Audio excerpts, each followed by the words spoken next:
The day started like any other, with the usual rush to get ready for work and drop my daughter off at school. But as I sat down at my desk, surrounded by fabric samples and design sketches, my phone rang. The caller ID showed an unknown number, which I almost ignored, thinking it might be another telemarketer. But something urged me to answer. "Is this Jenna?" a hesitant voice asked. "Yes, speaking." "I'm sorry to inform you there's been an accident. Your parents." The voice trailed off, but I didn't need to hear the rest to know my world had just crumbled.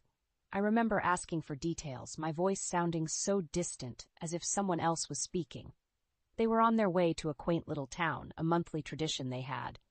Their car had veered off the road and tumbled down a steep embankment. It was a passerby who called it in, but by then it was too late. I don't know how long I sat there, frozen, the phone slipping from my grasp. My mind was a blur, images of my parents flashing before my eyes, their laughter, their love for each other, and their unwavering support for me. It all seemed so distant now. I managed to leave work early, driven by a need to share this unbearable pain with someone who would understand. Derek was the first person who came to mind. My husband, my partner, should have been my solace in such a moment. "Derek, I need you," I said, my voice breaking as I called him. His response was immediate, but not what I expected. "Jenna, what's wrong? I'm in the middle of something." I took a deep breath, trying to steady my voice. "It's my parents. They were in an accident. They're gone, Derek, both of them." There was a pause, and for a moment I hoped for words of comfort, a sliver of empathy, but what came was a cold dismissal. "Is that all? Jenna, I'm on a tight schedule here. Can't this wait?" I couldn't believe what I was hearing. "Wait. Derek, my parents are dead. How can you be so heartless?" Another pause, then a sigh. "Look, I'm sorry about your parents, but you know how important this project is. I can't just drop everything. You'll have to handle this on your own." My hands were shaking, tears streaming down my face. "I thought you would care. I thought you would be here for me." "Jenna, we all have our crosses to bear. I'm sure you'll manage. Just don't make this harder than it has to be." The line went dead. The silence that followed was deafening. I was alone, truly alone. The realization hit me hard. The man I had married, the father of my child, was a stranger to me now. I thought back to the days when Derek would have dropped everything to be by my side. Where had that man gone? How had our love turned so cold and distant? But I had no time to dwell on these questions. I had a funeral to plan, relatives to inform, and a daughter to protect from the harsh reality that her grandparents were gone. As I set about these tasks, a resolve began to form within me. Derek's indifference, his blatant disregard for my feelings, had opened my eyes. I couldn't depend on him, not anymore. This tragedy had not only taken my parents, but had also stripped away any illusions I had about my marriage. It was a painful realization, but one that I could not ignore. The road ahead would be difficult, but I knew one thing for certain. I had to find the strength to move forward, for my sake and for my daughter's. The days leading up to the funeral were a blur. Between making arrangements and comforting my daughter, Lily, I had little time to process my own grief. Derek's absence was palpable, his indifference a constant weight on my heart. But it was during these moments of solitude that I found unexpected strength. My mother-in-law, Elaine, with whom we shared our home, was of no comfort. Her reaction to the news was as cold as Derek's. "So both gone at once? Must have been quite the shock," she remarked dryly, not even looking up from her magazine. I nodded, barely able to speak. "Yes, it's been hard." Elaine finally glanced at me, her gaze calculating. "Well, at least there's a silver lining with the insurance money, right? We could use a bit of good news around here." I stared at her, incredulous. "Elaine, my parents just died. How can you think about money at a time like this?" She shrugged, her interest already waning. "Money makes the world go round, dear. Best to look on the bright side." The lack of empathy stunned me. I had known Elaine to be difficult, but her callousness in the face of my tragedy was a new low. It was clear I was alone in my grief. The day of the funeral arrived, a somber affair attended by close family and friends. The absence of my husband was noted by many, his excuses of work commitments doing little to mask his apathy. It was a slap in the face, a public display of his disregard for our family. After the service, as I stood by the graveside, my cousin approached me, her expression a mix of concern and anger. "I can't believe Derek didn't show up. How could he be so heartless?" I shook my head, fighting back tears. "He says he's too busy with work." "Too busy for his wife's parents' funeral? That's not just busy, Jenna. That's cruel." Her words echoed my thoughts, amplifying the hurt and betrayal I felt. Derek's actions, or lack thereof, were unforgivable. It was a realization that cut deep, severing what little connection remained between us. In the following days, Derek's indifference became more apparent. Calls went unanswered, and when he did deign to speak to me, his words were empty, devoid of warmth or concern. "It's done then? The funeral and everything?" he asked during one such call, his tone casual, as if inquiring about the weather. "Yes, it's done," I replied, my voice cold. Good. Let's move on then. No point dwelling on it." His words were like a knife to my heart. Move on? How could I move on when every day was a struggle, a painful reminder of the loss I had suffered? It was in that moment that I made a decision. I could no longer stay with a man who saw my parents' death as nothing more than an inconvenience, a man who lacked the basic decency to support his wife in her time of need. The thought of divorce had crossed my mind before, but I had always pushed it aside, afraid of the implications for Lily. But now, staying seemed far worse than leaving. Derek had shown his true colors, and they were darker than I could have ever imagined. As I hung up the phone, a sense of clarity settled over me. The road ahead would be difficult, fraught with challenges and uncertainties, but I was determined to face them head on. For my sake, for Lily's, and for the memory of my parents, I would start anew. Derek had made his choice, and now I was making mine. In the days that followed my declaration, the atmosphere at home became unbearable. Derek's presence, once a source of comfort, now felt like a looming storm, always on the verge of erupting. It was during one of these tense evenings that I decided to confront him about his affair, armed with undeniable proof and a resolve made of steel. "Derek, we need to talk. Now," I said, my voice steady despite the racing of my heart. He looked up from his phone, annoyance etched on his face. "What is it this time, Jenna?" "It's about us, or rather the end of us. I know about the affair, Derek." For a moment there was silence, the kind that suffocates. Then Derek laughed, a sound so devoid of humor it sent chills down my spine. "Affair? What are you talking about, Jenna? You're delusional." I held up the photographs, the ones that showed him with her, their intimacy undeniable. "Am I? Then explain these." His face paled as he looked at the images, the realization that his secret was out dawning on him. "Where did you get these?" "That doesn't matter. What matters is that you've been lying to me, to us, all those late nights, the business trips. It was all her, wasn't it?" Derek stood up, the mask of indifference slipping. "Jenna, listen to me. It's not what it looks like." "Not what it looks like? How can you even say that? You've been cheating on me, Derek, on your family. How could you?" He ran a hand through his hair, frustration visible in every line of his body. "It was a mistake, okay? It meant nothing. It was just, it got out of hand." "A mistake? Is that supposed to make it all okay? You've destroyed our family over a mistake?" Derek moved closer, desperation in his eyes. "Jenna, please, we can fix this.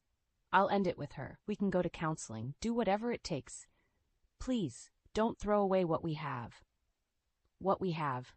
The words echoed in my mind, a cruel reminder of the love that had turned into betrayal.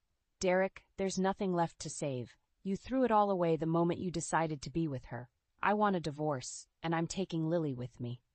His demeanor changed then, from pleading to angry. "You can't do that, Jenna. I won't let you take my daughter away from me." "Your daughter? When was the last time you even spent time with her?" "No, Derek, I'm going to make sure she's safe and loved, something you obviously can't provide." Derek's anger flared, his voice rising. "You think you can just take everything from me? You'll regret this, Jenna. I'll make sure of it." Regret? The only regret I had was not seeing Derek for who he really was sooner.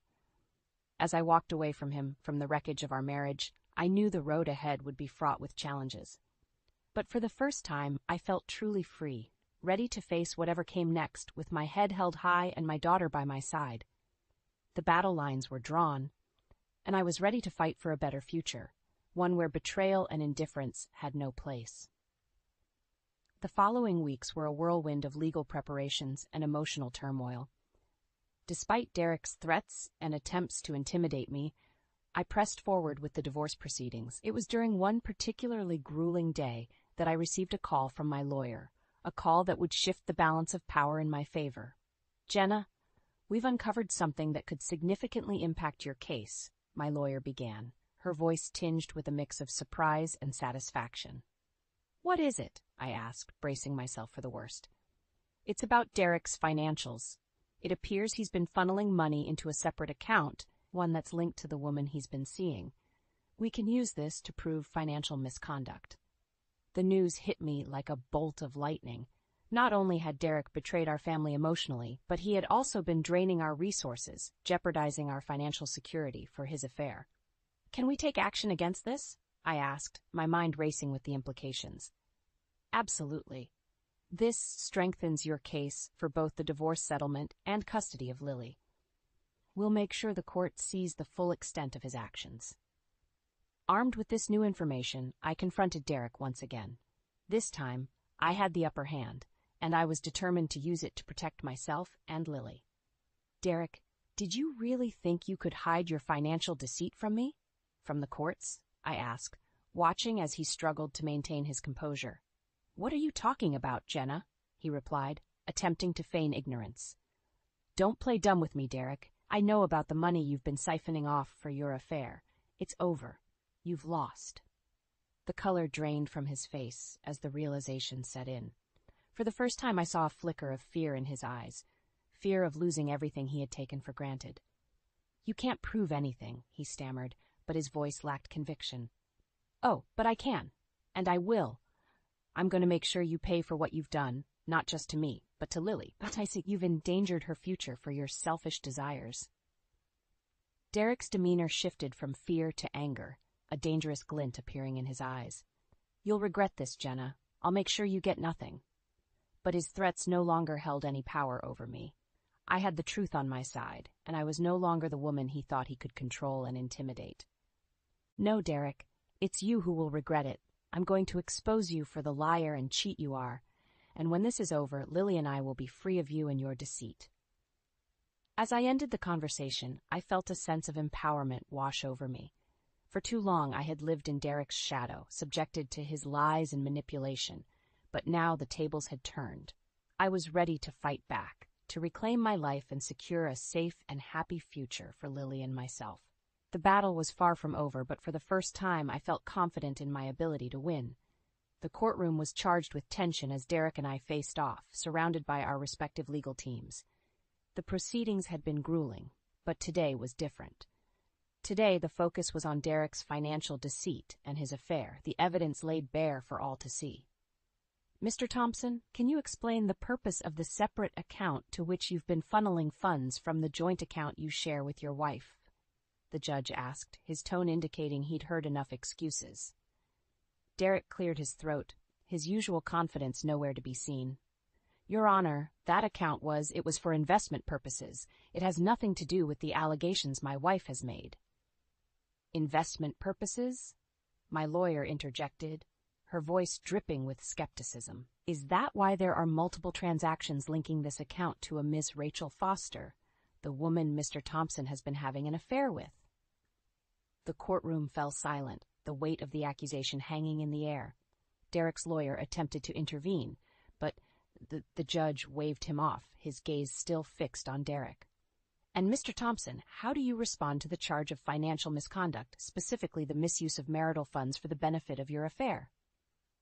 Derek's response was a mumbled denial, but it was clear to everyone in the room that his defenses were crumbling. The judge leaned forward, his verdict ready. "Given the evidence presented, it's evident that Mr. Thompson has engaged in financial misconduct, jeopardizing not only the marital assets, but also the financial security of his daughter. This will be taken into consideration in the final settlement." As the judge announced the decision, favoring me significantly in both the financial settlement and custody of Lily, Derek's face was a mask of defeat, but it was his whispered words meant only for me that marked his true downfall. "You've won, Jenna. Are you happy now?" I met his gaze, my response calm and resolute. This was never about winning, Derek. It was about doing what's right for Lily. You brought this on yourself. The courtroom emptied, leaving Derek to grapple with the consequences of his actions. But the victory was bittersweet. While I had secured a future for Lily and myself, the path to get here had been fraught with pain and betrayal. In the days that followed, the fallout from the trial became apparent. Derek's professional reputation suffered greatly, his misconduct in both his personal and financial dealings a public spectacle. Rumors swirled, and soon he found himself ostracized, his career in tatters. As for me, the fight had taken its toll, but I emerged stronger, more determined. With the divorce finalized and Lily's future secured, I could finally begin to rebuild our lives. Derek's downfall was a testament to the consequences of his actions, a reminder that the truth, no matter how deeply buried, always finds a way to the surface. The journey had been arduous, filled with challenges and heartache, but as I looked to the future, I knew that Lily and I were on the path to healing. Derek's shadow no longer loomed over us, his presence in our lives reduced to a distant memory. We were free to move forward to create a new life built on love, respect, and honesty, and that was the greatest victory of all. The dust had settled on the courtroom battles, and with Derek's defeat, a new day dawned for Lily and me. Our first morning in our new home was filled with sunlight, casting a warm glow over what was a fresh start. But it wasn't just the location that had changed. It was the air around us, now free of the tension that had once suffocated us. As I unpacked a box in the kitchen, Lily came bouncing in, her laughter a melody that had been missing for too long. "Mom, look, the backyard is huge. Can we get a dog now?" she asked, her eyes sparkling with excitement. I smiled, the idea taking root. "You know, that's a wonderful idea. We'll need a bit of company in this big place." Her hug was tight, filled with a happiness that radiated from her. "I'm going to name him Buddy." The simplicity of the moment, of planning for a pet, felt like a luxury after the turmoil we'd endured. It was in these small, peaceful instances that I found profound relief and hope for the future. Later that day, I sat down at my new desk, the view from the window overseeing the sprawling backyard where Lily was already imagining adventures with Buddy. It was time to refocus on my career, to rebuild not just our personal lives, but also the professional success I had put on hold. As I drafted emails and planned projects, my phone rang. It was a call from an old colleague, offering congratulations and a proposal for a new, exciting project. The tide had turned, and where there had once been uncertainty, opportunities were now opening up. "Jenna, we've all heard about your strength and determination. It's inspiring, and honestly, we need someone like you to lead this project," my colleague explained, her words sincere. Accepting the offer felt like the final piece of the puzzle clicking into place. My career, which had once taken a back seat to marital strife, was now a source of strength and independence. In the evening, as Lily and I sat on our new porch, watching the sunset, I realized that this was what true freedom felt like. We had escaped the shadows and found light in a place we could call our own. "Mom, are you okay? You look a little sad," Lily observed, her young face etched with concern. I pulled her close, my heart full. "I'm more than okay, Lily. I'm happy. We've made it through the storm, and now we're here together, and that's all that matters." Our conversation drifted to plans for the house, for Buddy, and all the adventures we would have. It was a simple, beautiful future we were building, one day at a time. Derek's downfall had been a necessary end, a closure to a chapter that had brought us nothing but pain. But in its wake, we found strength and a bond that only grew stronger. As the night drew in and Lily's laughter filled our new home, I knew that we had not just survived, we had triumphed. Our fresh start was more than a new beginning. It was a testament to resilience, to the power of love over betrayal. And as I looked at Lily, her face alight with joy and excitement for the future, I was reminded of the greatest truth of all. In the end, love always wins. I am Sarah Brown. I am 28 years old. I work in the General Affairs Department of a fairly large trading company. My boyfriend is Alex Johnson, 2 years my senior. I met him at a club in college, and we have been dating for 8 years. We started considering marriage about 4 to 5 years ago. and both of us have been slowly saving up for it. On my birthday this year, he finally proposed. At a fancy restaurant, enjoying delicious food and wine, Alex snapped his fingers. Then the waiter nodded, the lights dimmed. A spotlight shone only on our table, and he pulled a small box from his inner pocket. Gently opened it. I had such girlish fantasies, but in reality, we were on a camping trip, our shared hobby. In front of the campfire, his favorite pork soup was simmering. And I was drinking my favorite strong canned drink. As the wood in the fire crackled, he rummaged through a bag, pulled out a small box. "This is for you." "What is this?" "It's a ring." "A ring?" Yeah. "Marry me." "It's about time we made it official, right?" "I suppose it is about time, yes, I agree." "All right, it's decided then." Yeah. Cheers. I was quite drunk at that time. Later, I thought maybe something more could have been done. But such celebrity-like actions wouldn't suit us. Perhaps this type of proposal was just right for us. Sometime after the proposal day, Alex came to greet my parents. "Oh, I'm so nervous." "Think of this as the first challenge and do your best. It's for us after all." "Well, today is my challenge, but next time it's your turn." Yeah. Yeah.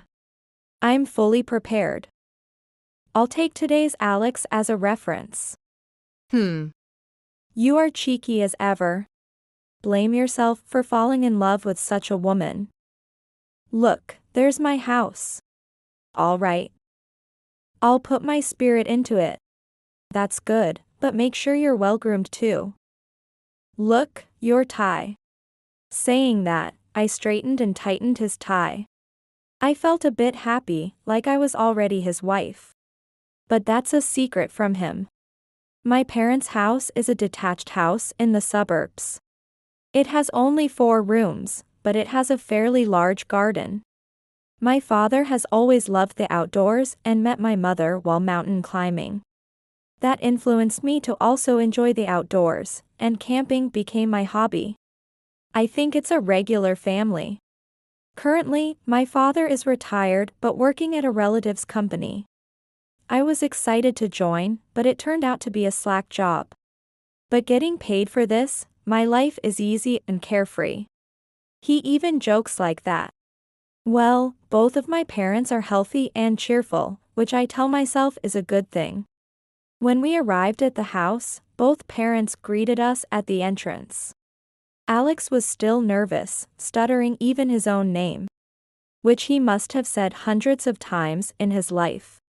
"Nice to meet you. I'm Alex Johnson." Still, he firmly told my parents, "I would like to marry Sarah." I fell for him all over again, seeing his resolve.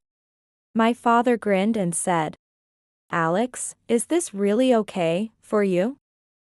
If you're fine with this, then by all means, go ahead." What does he mean by this? My father has always been like that. My mother also said, "Sarah is getting married, huh? Once you marry, I'll be very sad." I will be sad without Sarah when I eat salads, get it? She often made a joke song like that. I was at a loss for words. What are they saying, my parents? So, Alex quickly relaxed. And what was supposed to be just a greeting turned into joining us for dinner and then a party. And eventually they were telling him to stay overnight. However, when my mother called Alex's house to say he would stay over, Alex's father answered, "We appreciate the offer, but we must decline. Staying overnight at an unknown house suddenly, and then being potentially charged for something, we can't handle that." Like that, he talked rudely to her. If I remember right, I have heard that Mr. Johnson is the president of a quite large company. Charged for what? Well, I am a president, which means Alex is the son of a president. We often deal with people who try to extort money, which is troublesome. I don't want to associate with such poor, begging characters. Are you saying we are those poor beggars? Her voice was tinged with anger. There is that possibility. All right, I will tell Alex to go home then. Yes, do that please. My mother was furious, exclaiming. Who do you think he is? He had such a terrible attitude. What's wrong? It was awful. I offered kindness by inviting Alex to stay over. But he accused us of extorting money. Then Alex came over. I'm sorry. My parents were once scammed, so they often doubt people's kindness. It's not for you to apologize, Alex. Well, we'll build a good relationship slowly from now. I had a good time today. Take good care of Sarah. My father patted Alex on the shoulder as he apologized. Ultimately, he didn't stay overnight and went back home. At that time, I didn't yet know the real character of his father. And then, it was my turn. Alex's father had built his fortune as an entrepreneur in a single generation. He took a small ironworks passed down from his parents and, through excellent management, turned it into a large machinery manufacturer. Of course, his family home was luxurious. Surrounded by high walls, it was a 3-story reinforced concrete building. Although it was a private house. Seeing such a magnificent house made me feel inferior. Now it's you who are nervous. Alex joked around. Of course, I get nervous too. Look, there it is. Make sure you're well groomed. Yes, thank you.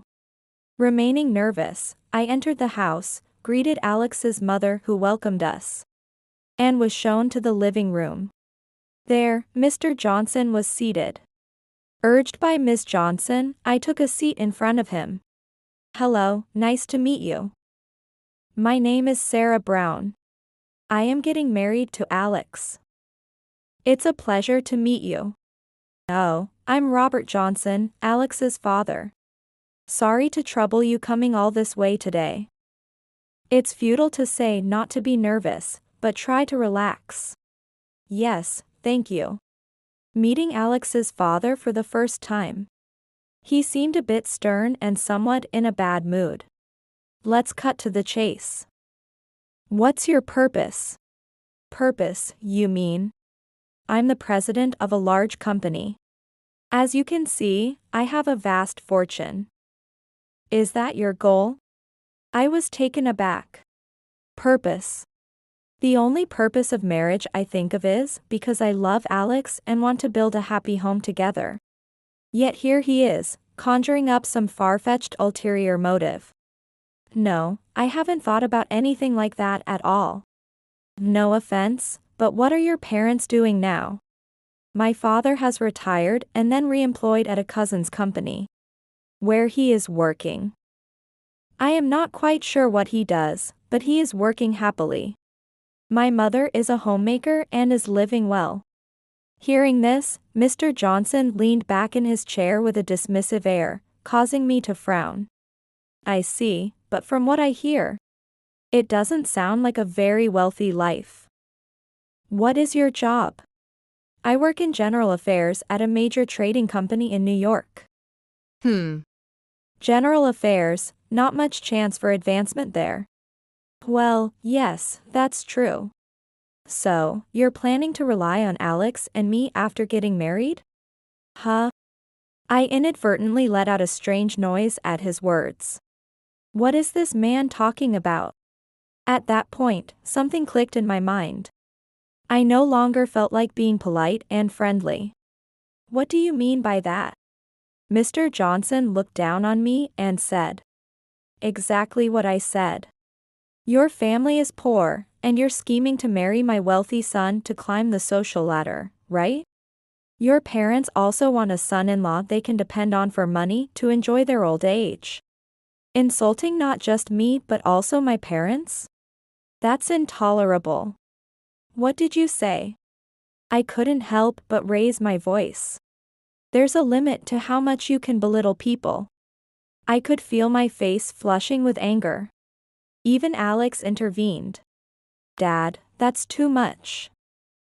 Her parents are good people. They welcomed me kindly when I visited to greet them.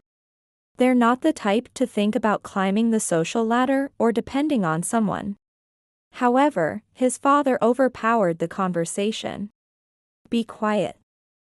You're naive, son. Let me handle this. Then let me say something. I cut into their argument. Our family is poor.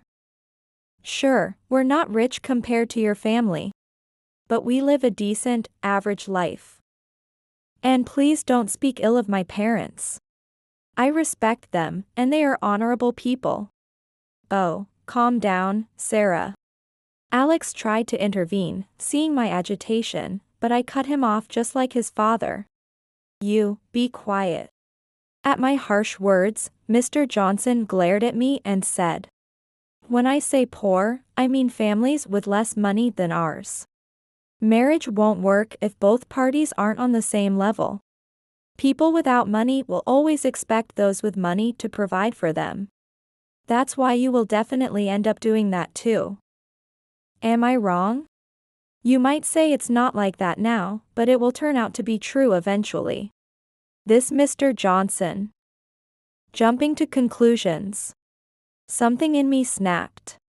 Then, that's enough. I understand very well. Please find a wealthy match by yourself. Excuse me. I stood up. Yes, do that. Hey, see her out, she's leaving. Clean this room and entrance after she's gone. While Alex and his mother were flustered, I didn't look back and walked out of the house. Wait a minute. Alex hurried after me. I shouted back in indignation. No. I've had enough. What about that father? Looking down on people like they are beggars, that's the worst. He was truly panicking in response to my fury. Let's try again. Dad was just in a bad mood today. Enough. Why should I be subjected to such things? I wish he would stop belittling people. Calm down, let's just sit and have some tea. Cooling down was the last thing I felt like doing right now. Sorry, but I'm just not in the mood. I'm going home today. Please don't contact me for a while. Sarah. I shook off a clinging Alex and went home alone. After that, he called and emailed me numerous times, but I ignored them. On the day I went home angry, I told my parents everything as soon as I entered the living room. That's a bit harsh. Does my family really look that poor? He said with a face like he was crushing a bitter bug. My mother was appalled. That's terrible. Alex was such a nice person. But this is even worse than that phone call before. So, what about you? Do you think it's okay to break up with Alex? No. I mean, I still like Alex, and I do think about marrying him. I see. Why don't you take a cooling off period and then go see him again? If things still get complicated, I can step in too. Really? Yes, for my dear daughter.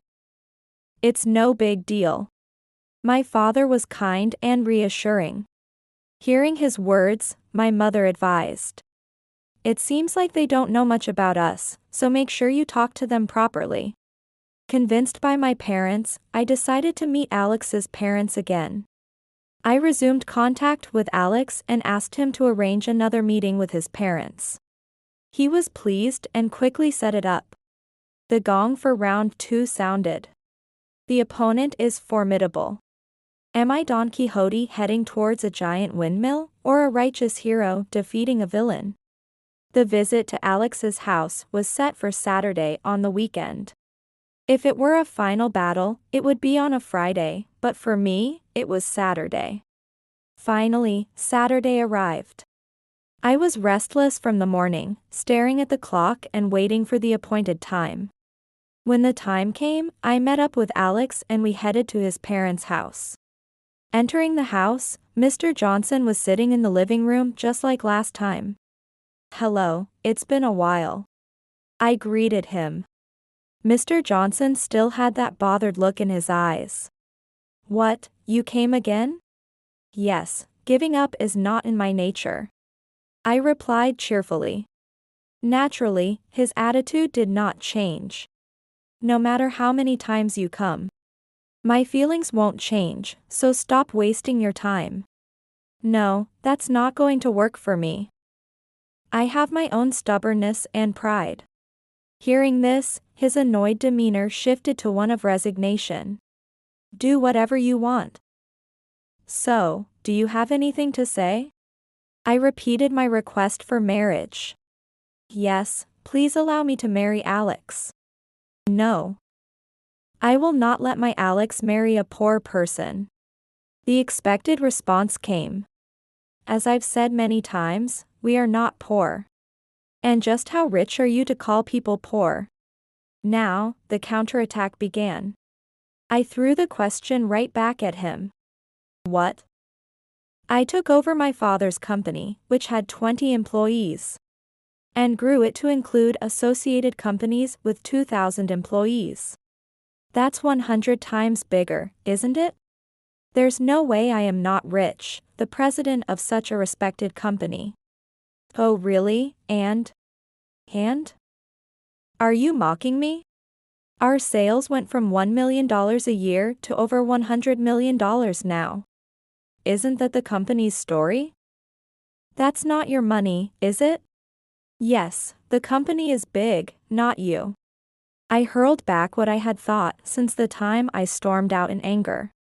Struck where it hurt, he began to shout loudly. "What are you trying to say? Stop belittling people. If you want to convince me, prove that you are richer than me. Is money the only measure of a person? That's wrong. A person's worth is not measured by money." As I fought back, his voice grew even louder. "That's something poor people would say. If you want money that badly, just say it. I'll give you the money, but never come to our house again." That sounds exactly like something a nouveau riche would say.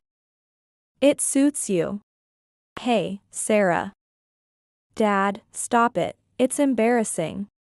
Seeing both his father and me getting heated, Alex stepped in to stop us. "You be quiet. No, this is originally a matter between Sarah and me." "Shut up.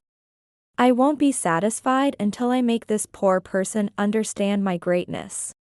As Mr. Johnson got increasingly agitated, I also showed no signs of backing down. "Exactly, I won't be satisfied until I give this ignorant man a piece of my mind. I won't marry him until this is settled. Seriously, we came to announce our marriage, why has it turned into this?" Alex was at his wits' end. "What an impudent girl. I want to see what her parents are like." "Oh? That's how it is? Then, I'll meet your request. Next time we meet, I'll bring my parents." "Yes, bring them. I want to see the faces of the parents who raised such an impudent daughter. Surely, they must be just as rude as her." With that, Mr. Johnson scoffed. "How could someone like Alex come from a parent like you? It must be Ms. Johnson's excellent genes." "Oh my, I've been complimented." "Thank you, Sarah." Ms. Johnson was delighted. "Hey. Why are you getting happy?" After scolding his wife, Mr. Johnson turned to me and said, "Enough, you're not worth talking to. I'll have a thorough discussion when your parents come. A daughter like you doesn't belong in this house." What outrageous words. However, Alex got angry before I did. "How could you say something so terrible? I don't consider you a father anymore. I'm going to disown you and sever our familial ties." "Then, should I divorce him? He's always saying such awful things, and I don't want to be with him anymore." Ms. Johnson said it nonchalantly. When I got home, I told my parents what had happened that day. After hearing everything, my father sighed and said, "Is that so? Well, if that's what they want, I'll meet them as they wish." "Exactly, you should tell them off." "But, I'd like to meet Ms. Johnson. From what I hear, she doesn't seem like a stranger. You coming along might complicate things, so you better not go." "Oh no. But I want to go." My mother started looking forward to becoming friends with Ms. Johnson. I put a stop to that. "No way. Mom, your pace would dampen my anger." "Oh, and here I am thinking about Sarah." My mother pretended to cry, frustrated. "By the way, what was Alex's father's name again?" "I think it was Robert." "Yeah. Robert Johnson." "Robert Johnson?" "Robert. Did you say Robert Johnson?" My father pondered the name, seeming puzzled. It was a bit curious, and I asked him as I nodded along. "Yes, that's right." "Dad, do you know him?" "No, but something is nagging at me. I can't quite place it." My father continued to ponder. "Oh dear, have you gone senile?" My mother joked. "Oh. That's right, it's that guy, that bastard." It seemed he finally remembered. "He knows him?" The world is vast yet small, I thought, surprised by the coincidence. "What, Dad, you know him?" "Well, sort of." "Now, Sarah, could you contact Mr. Johnson for me?" "Sure, is next Saturday okay?" "Yes, that's fine. Also, I'll be a bit late, so you go ahead first, okay?" "Huh? Aren't you coming with me?" I had thought he would be coming with me, so I was a bit surprised to hear he wouldn't. The main character makes an entrance at the end. Okay, I got it. I didn't know what my father was thinking, but I decided to leave it to him. Then the day of the showdown arrived. "Stick to the plan, I'll be a little late. I'll contact you when I get there, hold on until then." And as autumn deepened, it was time for our third visit. We arrived at Alex's house, exchanged brief greetings, and were shown to the living room. As usual, Mr. Johnson had a sour face. "Hello, Ms. Johnson. It's nice to see you again." "Welcome, Sarah.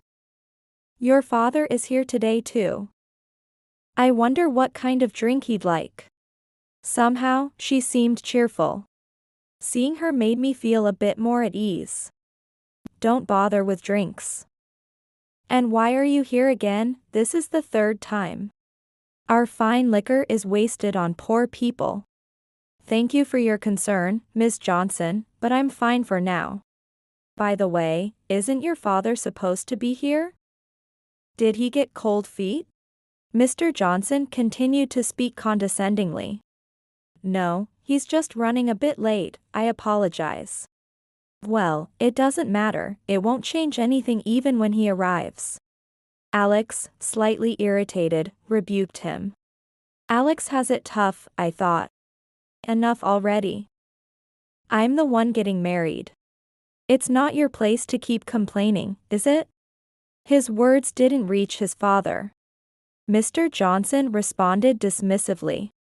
"Nonsense, am I not doing all this for you?"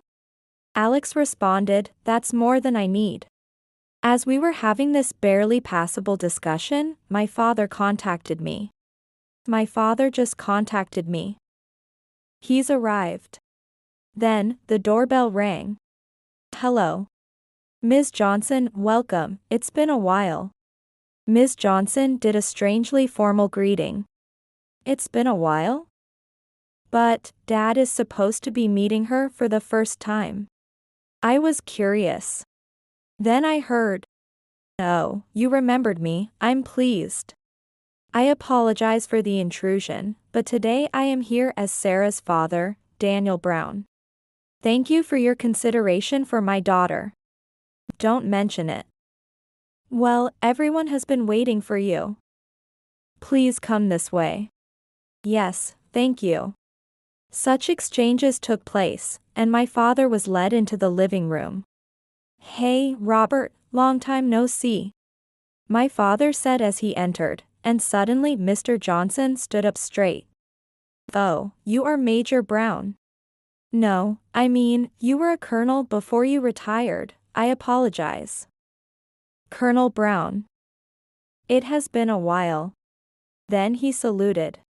His right hand was raised sharply, fingers and thumb extended with the palm facing down. Alex and I could not grasp the situation. "Now, don't be so stiff. It's just that I was a colonel and you were a master sergeant, old stories. Besides, this is your house. You've come up in the world. I guess all that training I put you through was worth it." "Sir." "Well, for now, I'm sorry about the Spartan surroundings. But please, have a seat." "Oh, thanks. You have a seat, too. Everyone will be more relaxed if you're sitting." "Sir, then I will have a seat." "Excuse me." Saying that, Mr. Johnson sat down, but instead of the casual way he had been sitting, he now sat with a straight back. "Dad, you know Mr. Johnson?" I asked, as the situation was beyond my imagination. "Yes, back when I was in the military, this Robert here came in as a new recruit." Contrasting my casually speaking father, Mr. Johnson, who had been quite imposing until now, seemed to shrink. "Yes, I was under your care back then." "Well, it's quite a coincidence to meet like this, isn't it? Now you're a president? Quite the career leap for someone who used to be a dropout." "Sir, I apologize for any trouble I caused during my time in the military. After retiring, I took over my father's company and with everyone's help, have brought it to where it is today." He seemed continuously nervous throughout the conversation. Despite this, my father enjoyed reminiscing. "To think that the clumsy recruit is now a president. Good for you that you made it." "Sir, could we perhaps stop talking about the past? But as for me, I wanted to hear more about those old stories." "Hey, Master Sergeant, is that important? You were a colonel, right?" "Yes, Master Sergeant is like a section chief if you were to compare it to a company role." "I was, well, a bit higher than that." Mr. Johnson nodded vigorously in response. "Sir, I had no idea that Colonel Brown's daughter would be involved with my Alex." My father chuckled heartily. "Let's drop the ranks. I'm retired now, just a civilian." At those words, Mr. Johnson responded even more deferentially. "Sir. Then let me do so. By the way." My father straightened his back a bit, looking down on Mr. Johnson. "I've heard a lot from my daughter. Since the old days, you've had this odd fixation with superior and inferior statuses. I told you countless times to stop, but you're still at it, aren't you? And now I hear you've been looking down on my daughter, calling her poor." "Exactly right." Alex's father shrunk even more. "Sir. I am very sorry for that. Since retiring, I've been working with a company you might know. Anderson Heavy Industries. It's the same company that made the tanks you used to drive. My cousin is the president and I'm now the director of the technical development department there. Thanks to my connections with the Army."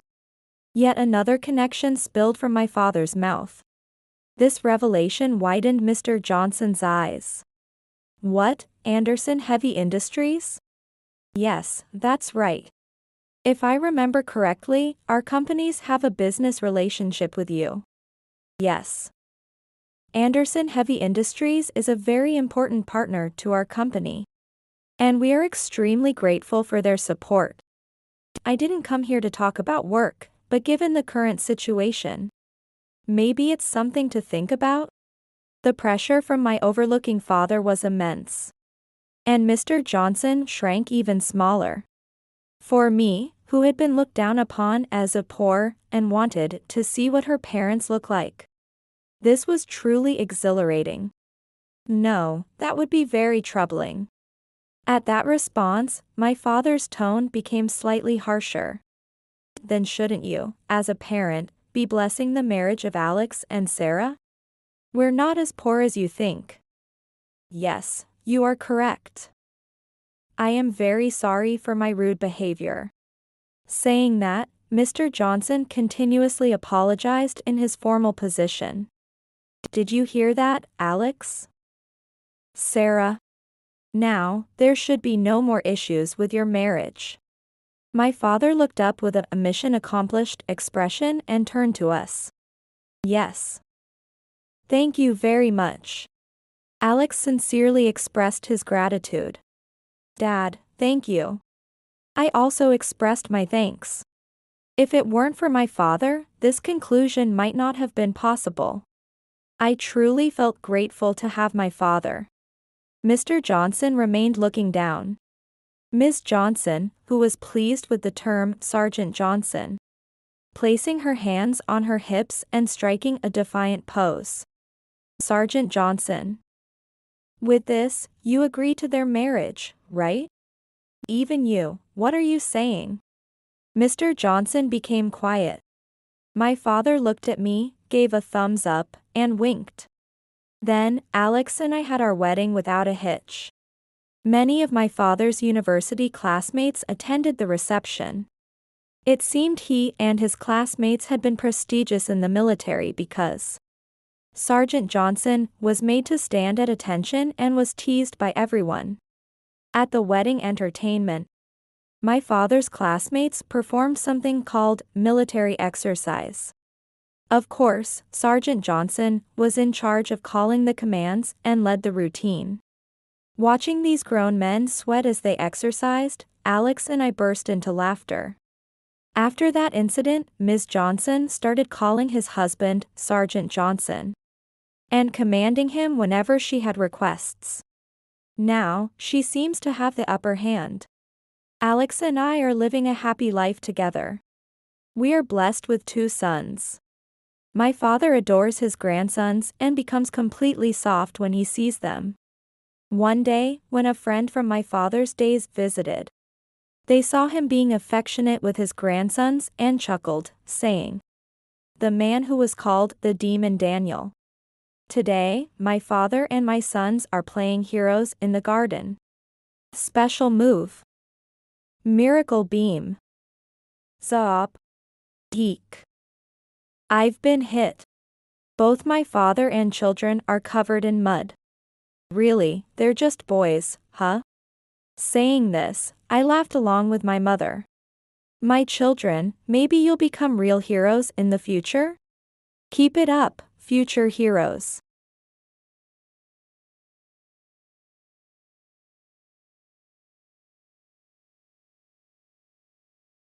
My name is Jocelyn.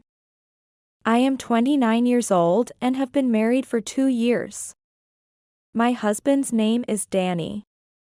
I have been working as an insurance salesperson since graduating from high school. It's been 10 years since I joined the company. But I have a boss named Susan who I really don't get along with. Jocelyn, are you finally getting married? Yes, that's right. Congratulations. But I suppose he's not much of a catch, right? Why would you say that? Sorry. It's just that the guys these girls at our company marry are all so lame. I just thought your husband must be low level too. You really tear him down, don't you? Susan is 1 year older than me.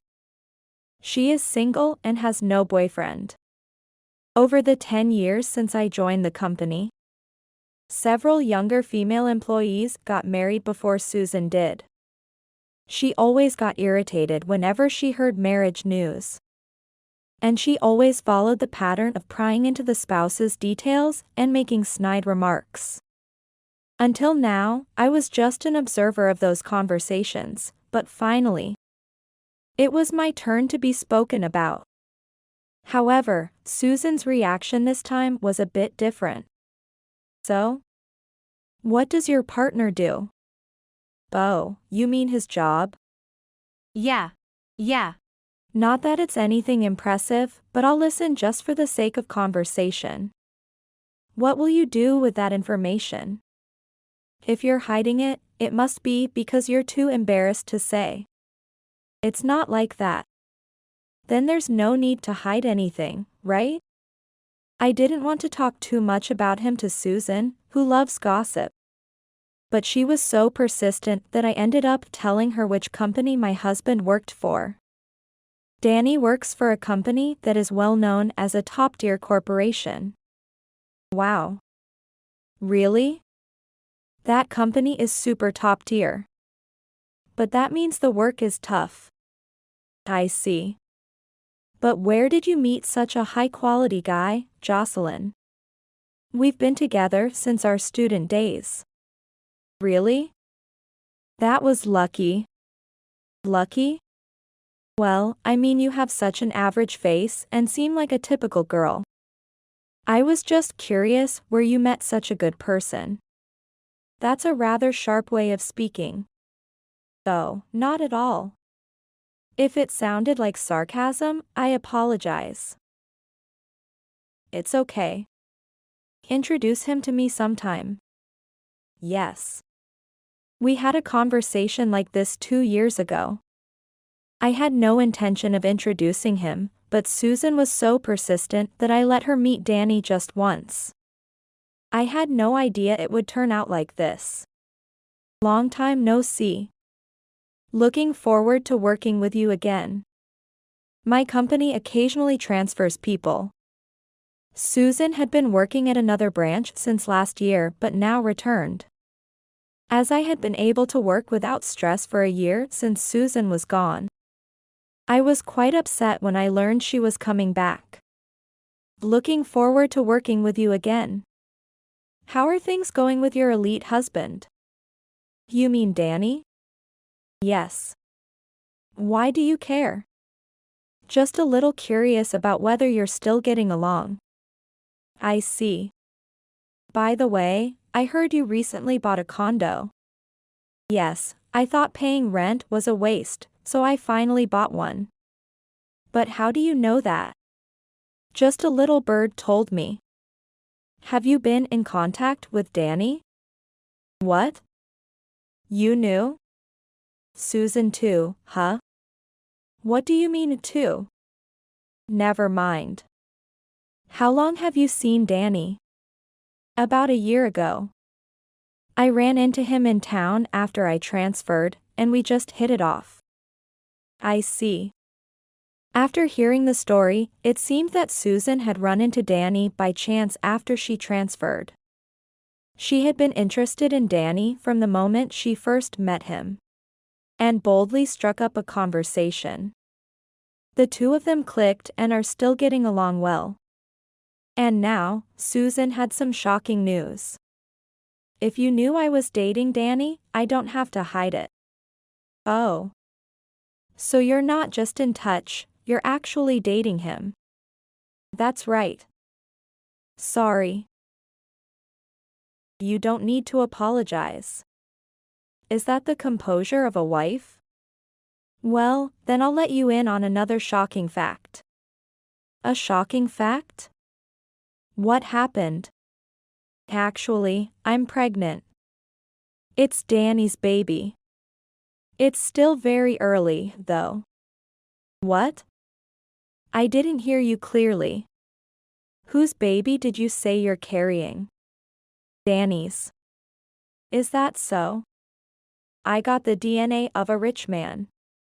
Since I'm pregnant, you loser need to leave. Excuse me, I don't understand what you're saying? It seemed Susan was pregnant. The father was Danny. Susan planned to kick me out of the condo and would live there with Danny herself. Susan probably hadn't been informed of us at all. So, you, the loser, will leave the condo. Why do I have to leave the condo? Think about it. I'm pregnant with your husband's child. Naturally, you two will get divorced, and you, the loser who got dumped by Danny, should leave the condo. What? But I'm single, you know. What? Wait, what are you talking about? Are you confused because you're upset? I am perfectly calm. Haven't you heard anything from Danny? I haven't heard anything, but what? We got divorced last year. What? Is that true? What do you mean? Danny didn't tell you anything at all? No, he hasn't told me anything. Is that so? Last year means around the time we started dating? It could be around that time, yes. Danny and I divorced last year. Though we had been together for a long time, our marriage ended after just 1 year. The reason was entirely on Danny's side, and I received more property division than usual. With that money, I boldly bought my own condo. Susan was under the misunderstanding that Danny and I bought the condo together. Why are you living in the condo if you're divorced? Why? Because I bought the condo. I don't understand what you mean. Has Danny mentioned anything about the condo? He said he bought a condo and is living there now. Really? Susan, you've been deceived. He should be living in a condo with his girlfriend now. His girlfriend?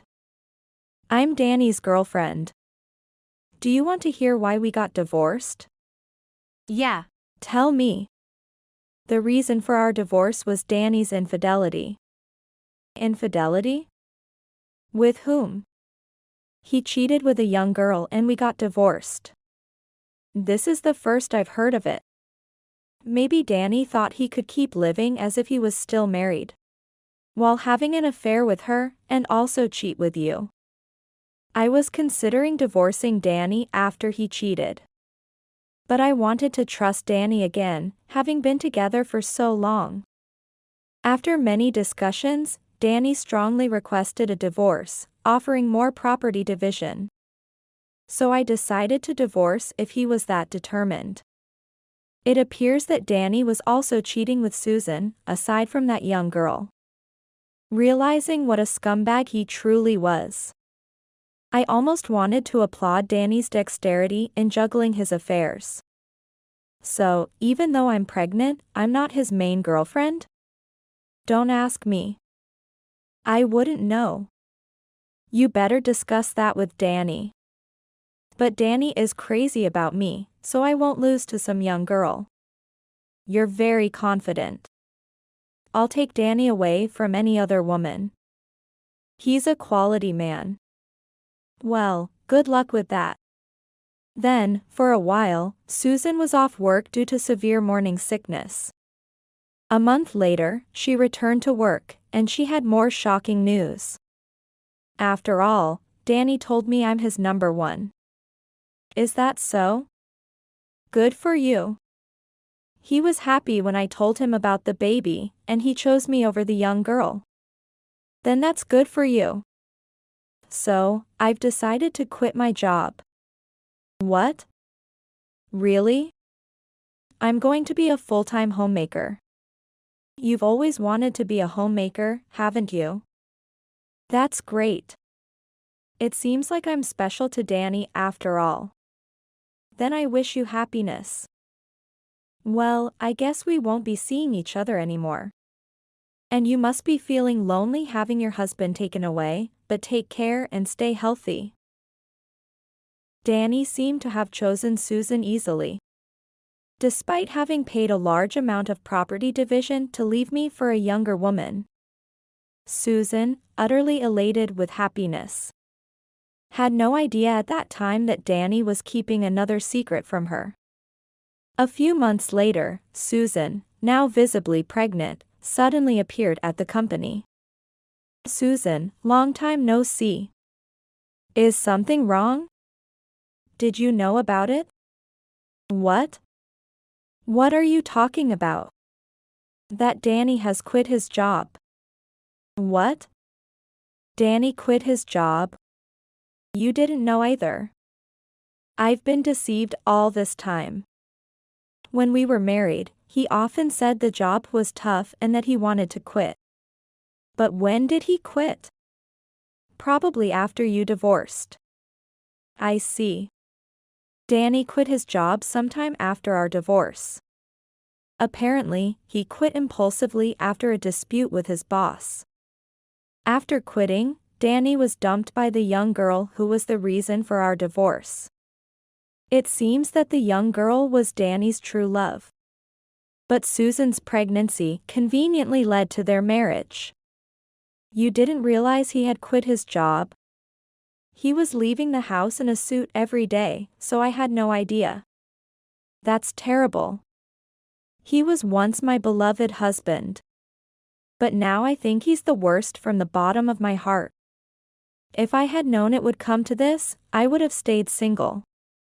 Maybe that would have been better. I got suspicious because he wasn't living as large as before. So when I pressed him, he told me. Is that what happened? By the way, why are you here today? I quit this company without discussing it with him. You resigned without consulting him. I thought there was no need for me to work since he was working at a top company. He did have a good salary at his company. I was planning to be a full-time homemaker and focus on raising children. Then, are you coming back to our company? That's what I came to ask for. Danny also asked me to. I see. I hope you can get rehired. I still remember the proud look on Susan's face when she took Danny from me. But now, her face looked completely different.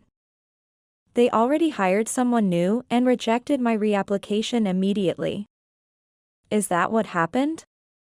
I shouldn't have quit this job. It had good pay and I liked the work. At the time, you quit suddenly. For now, just focus on having a healthy baby. What are you trying to act nice for? You must be thinking this serves me right. I'm not thinking that. I thought I stole a quality man, but he turned out to be a huge flaw. If you're told it's your own fault, there's not much you can do about it, right? I shouldn't have taken him if I knew it would come to this. If you say that, it's unfair to Danny. He loves children, so he'll surely be a good father. I really don't need a man who can't earn much. Don't say that. Try to get along from now on. You're probably laughing inside. That's not true. Feeling pity for Susan as Danny proved to be a disappointment, I was really glad I divorced him.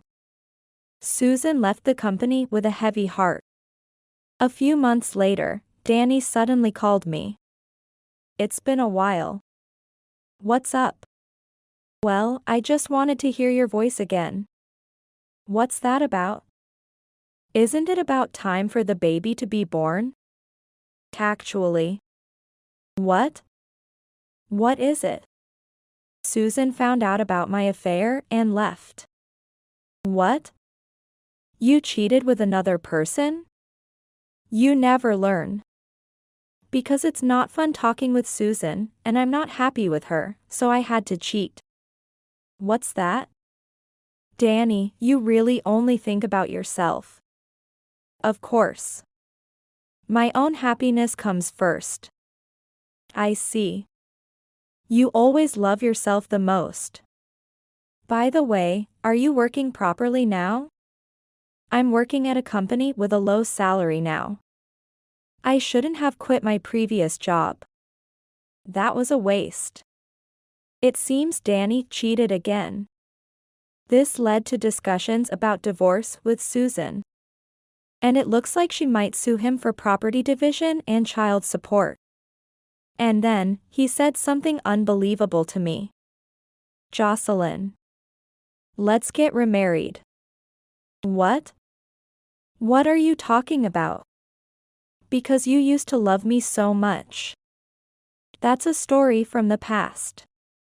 I've realized after being apart. What have you realized? I need you. What's that? You're too smooth. I don't need you anymore. You earn a good salary, so even with my low salary, we could live normally, right? So what? Also, when we divorced, you took a huge amount of property division from me, right? My current poverty is partly your fault. I promise I won't cheat ever again. Please, let's try again. No way. Danny, you're a father now, so you should think about your child first. You need to have a serious talk with Susan. Danny's cheating habits will probably never change. I clearly refused him over the phone and blocked his number, not wanting any contact in the future. I don't know what happened to them after that. A year has passed since Danny's call. I have a new boyfriend now and am living very happily. When we went to a restaurant. Huh? Susan, is that you? Oh, long time no see. Do you work here? Yes. I have to work to make ends meet. You're working hard. You introduced me to such a man, and now my life is a mess. No, it's more like you took him from me. I didn't think he was that kind of man. Then, my boyfriend, who knew the whole story, said just one thing. It's a waste of time to talk to a thief like her. I don't want our date to be ruined by such a woman. Let's go home.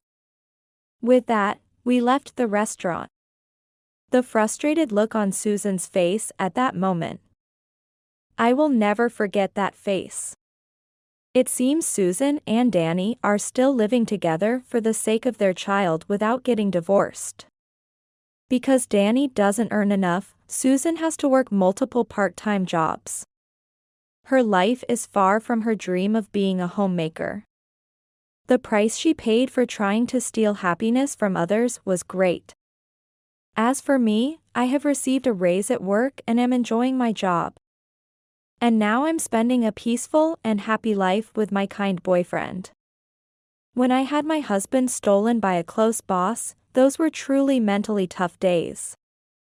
But now I want to spend calm and happy days.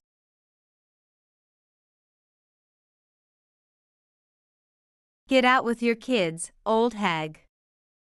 The lover was standing in front of me, holding a 1-year-old child she had hidden away. I was dumbfounded by her condescending tone, but I replied, "Fine. Here's the divorce papers. But I'm leaving the 3 kids behind." "What? You take care of them. They are your kids, after all." "That's right, fulfill your responsibilities as a mother." Even my husband started to berate me. Frustrated by their selfish remarks, I inadvertently let out a deep sigh and said, "You're joking, right? Because these kids are." "What?" My words seemed to have caught them off guard. Now, it was my husband and his lover who stood with their mouths agape, staring at me in shock. Then, they made a foolish decision. Watching their shallow judgment, I sighed softly to myself. They didn't understand the gravity of the situation at all. Pitying them, I decided to contact someone. My name is Kate, and I'm 40 years old. Currently, I work from home and am actively seeking a spouse. I have devoted myself to my job since childhood to achieve my dreams. However, upon turning 40, I noticed that most of my friends were already married with children. Is this really okay? Once I started thinking about it, I couldn't stop. One day, I vented my frustrations mixed with sighs to a visitor at my home. The visitor, a work acquaintance and close friend who knew my personality well, replied with a wry smile. "Well, I can't say for sure, but getting married might open up a new world for you." The acquaintance was a work-related contact. But our long association had evolved into a sort of friendship. And she knew my personality well. Her casual remark made me pause in realization. Maybe it will open up a new world. Those words were intriguing to me because of my profession. Of course, I didn't take marriage lightly. I've heard plenty of complaints from married friends, and encountered negative information about marriage daily through articles and television. Yet, my curiosity became uncontrollable, and that very day, I registered on several dating apps. Though it may seem frivolous, I've always lived by following my inquisitive nature and applying it to my work. This time, too, I acted on impulse. Little did I know what the future held. Among the messages I received on the dating app, one from a man named Ben Thompson, a 45-year-old employee, stood out. His messages were very polite, and I quickly took a liking to him. We shared hobbies, and our conversation flourished around books. As we continued to exchange messages, and just when I felt things were going well, Ben invited me to meet for a meal. I promptly agreed. That weekend, we had our lunch date. Ben was just as calm and composed as his messages had suggested. His gentle manner and kind demeanor made me wonder why such a wonderful man had been single until now. Curious, I asked him, and he replied with a slight, apologetic smile. Actually, I was once married and got a bit burned by the experience.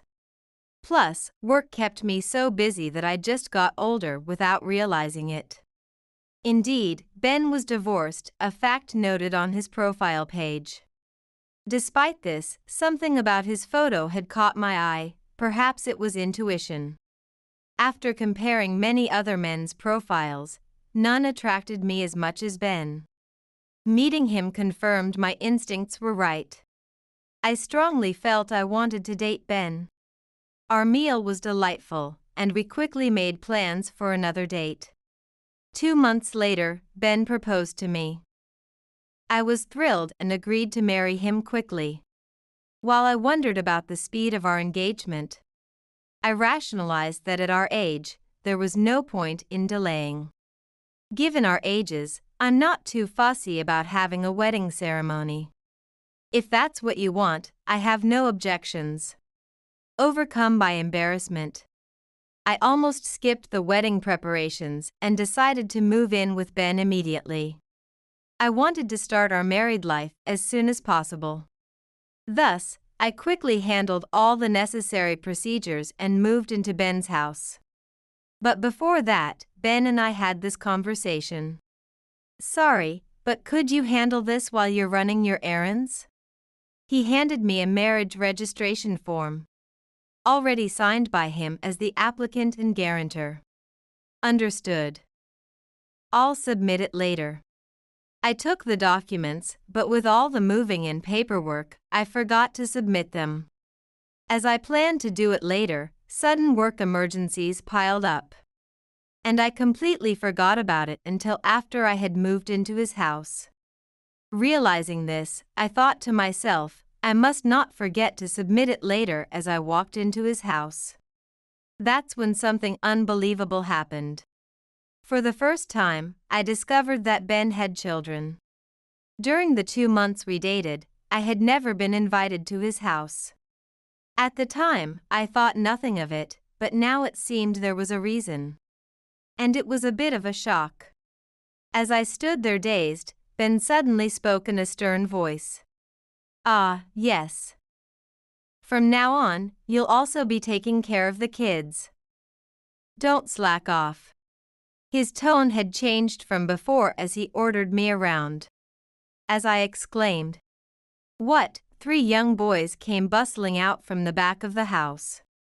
Huh, so this is the new mom? What, no way, she's just the maid, right? Come on, Alex, that's harsh to say right off the bat to someone you just met. The 3 of them stared rudely at me and burst out laughing noisily. As I stood there, taken aback, Ben cleared his throat loudly. "Hey, cut it out, all of you." Upon his stern reprimand, the three boys chorused a belated okay. "These are my sons."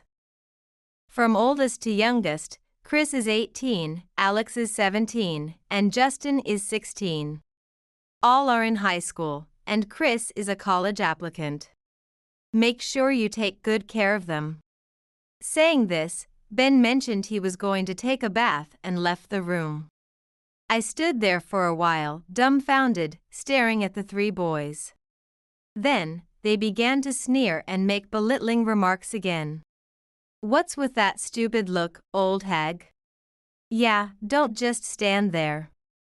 We're hungry. Hurry up and get dinner ready, maid." With that, they each retreated to their rooms. I was left alone at the entrance, standing in disbelief. So much had happened all at once, and I couldn't keep up. I had been busy all day and was utterly exhausted. Glancing at my watch, I saw it was now 7 p.m.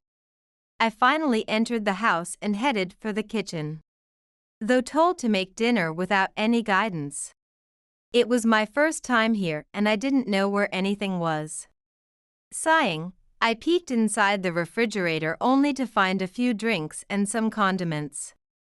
How was I supposed to prepare a meal with this? Then, Ben, fresh from his bath, saw me standing lost in the kitchen and clicked his tongue in irritation. "You're slow." "Never mind, I'll order takeout for today. Don't bother cooking." "I'm sorry." As I apologized, hanging my head, he clicked his tongue loudly again and snapped. "Make sure you do your job properly tomorrow." He then stormed out of the kitchen, slamming the door behind him. His cold demeanor left me wanting to cry and also filled me with a strong sense of suspicion. Silently, I began to formulate a plan. That day, although Ben mentioned he'd order takeout, he only ordered for himself and his sons, not for me. The four of them sat around the dining table, enjoying their hamburgers, while I could only watch from the kitchen corner. Noticing my gaze, Ben spitefully remarked, "That's your punishment for not making dinner. Go eat some ready-made food from the store."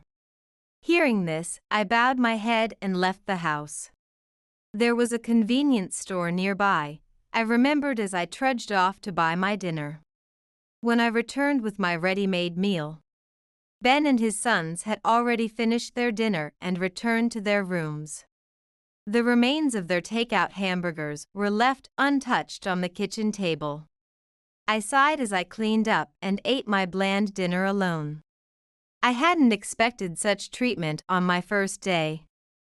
Perhaps this marriage was a mistake. Despite wanting to flee, I reconsidered. My married life had just begun. Maybe if we lived together long enough, we could become a real family. With this hopeful thought, I decided to try harder starting tomorrow. However, such resolutions were quickly shattered. The three sons were all selfish, treating me more like a servant than family. "Hey, where's my gym uniform? I told you to wash it yesterday." "You always forget, so useless." "And my uniform shirt is still wrinkly, seriously annoying." Saying that, the three of them berated me daily and hurled insults. Initially, they refused to let me enter their rooms. Ben's house was fairly large, with many rooms, and each child had their own. When I first came to the house and tried to clean their rooms, the three of them found out later and were furious, shouting at me. "Don't just come in here. Yeah, you're so annoying. You didn't take any of our stuff, did you?" Frightened by their accusations, I no longer dared approach their rooms. They would leave their laundry scattered, sometimes forgetting to include items for washing, and then blame me when things were amiss. Unable to endure it any longer, I consulted Ben, but he dismissed me. I'm busy. Don't bring such trivial issues to me. After moving in, he had dumped all household and child-related responsibilities on me. Suddenly, his overtime and business trips increased, and he was rarely home on weekends. Moreover, both he and his sons seemed to view my home-based work as nothing more than a hobby, openly disparaging it. How long do you plan to continue with such nonsense? Whenever I was at my computer, Ben would sneer and sigh exaggeratedly, suggesting I was just playing around. His lack of empathy deeply hurt me. Please don't speak to me like that. Actually, I'm going to be quite busy with work soon. Could you help out a bit with the household chores? One day, when I desperately needed time for work, I asked him this. He exploded in anger. Work. The work you're doing is hardly significant. Focus on getting the housework done perfectly. If you can't manage that, then quit your job. His ferocity left me speechless. I had explained my work to Ben before our marriage, and he had agreed I could continue it. He even promised to share household duties when work got busy. Yet now, he was completely negating his earlier assurances. Feeling deceived, I was left hollow. From then on, I resolved not to discuss work anymore. Until our living situation stabilized, I would focus on the household, thinking that would be best. Besides household chores, there was something else that needed my attention. It was about the 3 kids. On the surface, they seemed like model students. But I soon realized they were quite troubled.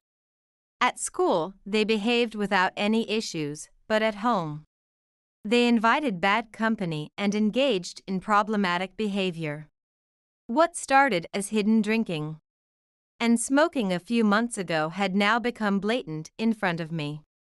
They would disguise themselves to go out at night, continuing their habits of smoking and drinking. Concerned by their actions, I rushed to consult Ben. But he chose to believe the children over me. After all, the children committed their misdeeds when Ben was not at home, and he easily believed their side of the story. Then he coldly said to me, "How can you say such demeaning things about your own children?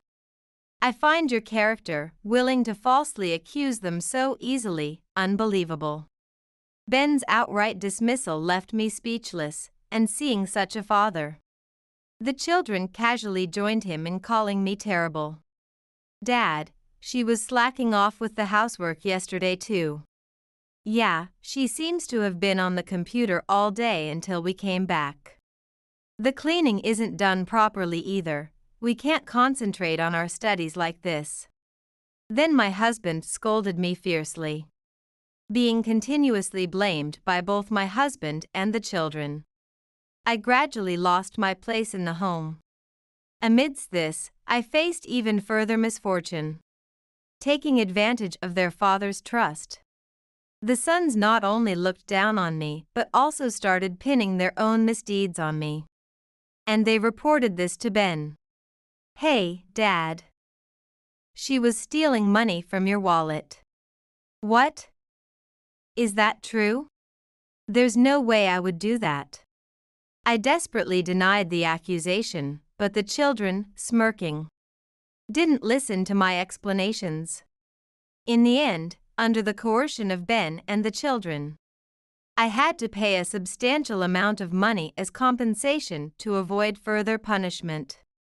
This was how I was terribly treated by Ben and his 3 sons, enduring in silence. However, my silence was not out of resignation but to bide my time, waiting for the right moment to strike back. Although my feelings for them had nearly vanished, running away from this house would leave a bad taste in many ways. One day, about a year into the marriage, I noticed that among the friends hanging out with the sons, there was one who was always treated like a servant. Whenever he came to our house, He was always sent to the nearby store to buy drinks and snacks. That day, I quietly followed him as he was about to leave the house. "Hey, you don't need to go buy anything. I've got some drinks and snacks prepared for you." When I spoke to him, he seemed relieved and stopped going to the convenience store. He thanked me politely and introduced himself. His name was Fred Johnson. He was a classmate of Justin's since their freshman year of high school. "Things were good at first," Fred said softly. According to him, the boys hadn't always been this way. But their behavior escalated around the time the oldest was preparing for college entrance exams. Eventually, the sons began targeting Fred. He really wanted to stop hanging out with them but couldn't seem to get away. That's why he was relieved when I approached him. A month later, he confided something important to me, and I offered to help him discreetly. While I was dealing with the son's issues behind the scenes, a change occurred between Ben and me. A month after I started consulting with Fred, a woman suddenly appeared at my doorstep with a baby. She bluntly said to me, "Hello, ma'am. My name is Emma Brown, and this child is Ben's. I'll be straightforward. Could you divorce Ben?" As I stood there stunned by this sudden revelation, she impatiently made a derogatory remark. "Get out with your kids, old hag." Then Ben, who arrived late, agreed with his lover, pressing me to divorce. "I'm sick of living with an old woman like you." I was disgusted by their condescending remarks and replied, "Fine, I'll leave as you say. But I'm leaving the 3 kids behind." "What? You take care of them. They are your kids, after all." "That's right, fulfill your responsibilities as a mother." I let out a deep sigh in response to their selfishness and said, "You're joking, right? Because these kids aren't mine. Besides, I'm not even married to Ben." "What?" My words apparently shocked Ben as he stared at me, his mouth agape. "Yes, I never submitted the marriage registration Ben told me to. On the day it was revealed he had hidden his children from me and pretended we were married. I harbored a strong distrust towards him. I decided to see how things would unfold and refrained from registering our marriage. While opinions may vary, I continued to hide this fact and maintained a marital relationship with Ben for a specific purpose. So, I don't need to take care of the kids.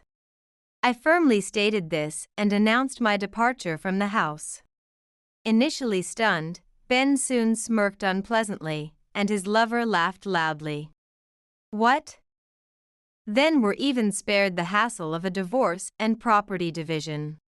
Watching their shallow reaction, I sighed silently to myself. They foolishly understood nothing of the situation's gravity. While pitying them, I contacted Fred, the friend of the son, to inform him of something important. 2 weeks after I left Ben's house, his lover came to see me, her face distorted with anger. "Hey, you! You deceitful woman! You knew those kids were terrible troublemakers, didn't you? You wicked woman!" She nearly lunged at me as she screamed these accusations. Yes, Ben had told his lover that the children were model students, and she had naively believed him. But in reality, they were far from it. "You knew they only acted like model students in front of Ben, didn't you?" She pressed me, demanding that I take the kids back. But I coldly told her, "This has nothing to do with me. Besides, they're causing even more serious trouble now." At my words, the lover burst into loud sobs. "I can't handle it anymore. Help me." With a sigh, I offered her some advice. "If you dislike it so much, why not just break up with Ben? But I don't want that either. She stomped her feet like a petulant child. You dislike this and that, but that doesn't solve anything. I sighed again, exasperated. I closed the door on the lover who rejected all my suggestions, leaving her crying outside. Eventually, she quieted down. 2 weeks later, a book was released and became an explosive hit.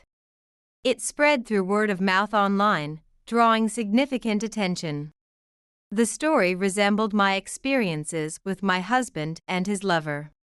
Indeed, the book was a novel I had written, based on my marriage to Ben. I am a romance novelist with a bit of a reputation in the field.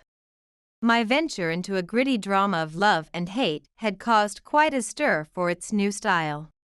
I used social media to promote it heavily, sparking a major debate. Your new work is being highly praised as a fresh frontier. After some time, the acquaintance who had once told me that marriage might open up a new world came to visit, smiling broadly. Indeed, she was actually the editor responsible for my work. She knew my personality well. So perhaps she had anticipated this turn of events back then. If that was the case, it might seem a bit cunning. But since I went along with it, I couldn't really complain. Well, in a sense, it's like a personal novel, so maybe it's not something to be proud of. As I sighed, my acquaintance smirked and handed me an envelope. I took it with a puzzled look, and she said cheerily, "But it did help someone, right?" Suddenly recalling something, I hastily opened the envelope and pulled out the contents, a letter from Fred Johnson, a former friend of the Suns. I quickly read through it and felt a profound sense of accomplishment as I exhaled in relief. The letter explained that Fred had been freed from bullying. Indeed, at the same time my book was released, the criminal activities of the former children had been reported with evidence, thanks to Fred's carefully gathered proofs. This had led to the police detaining the boys.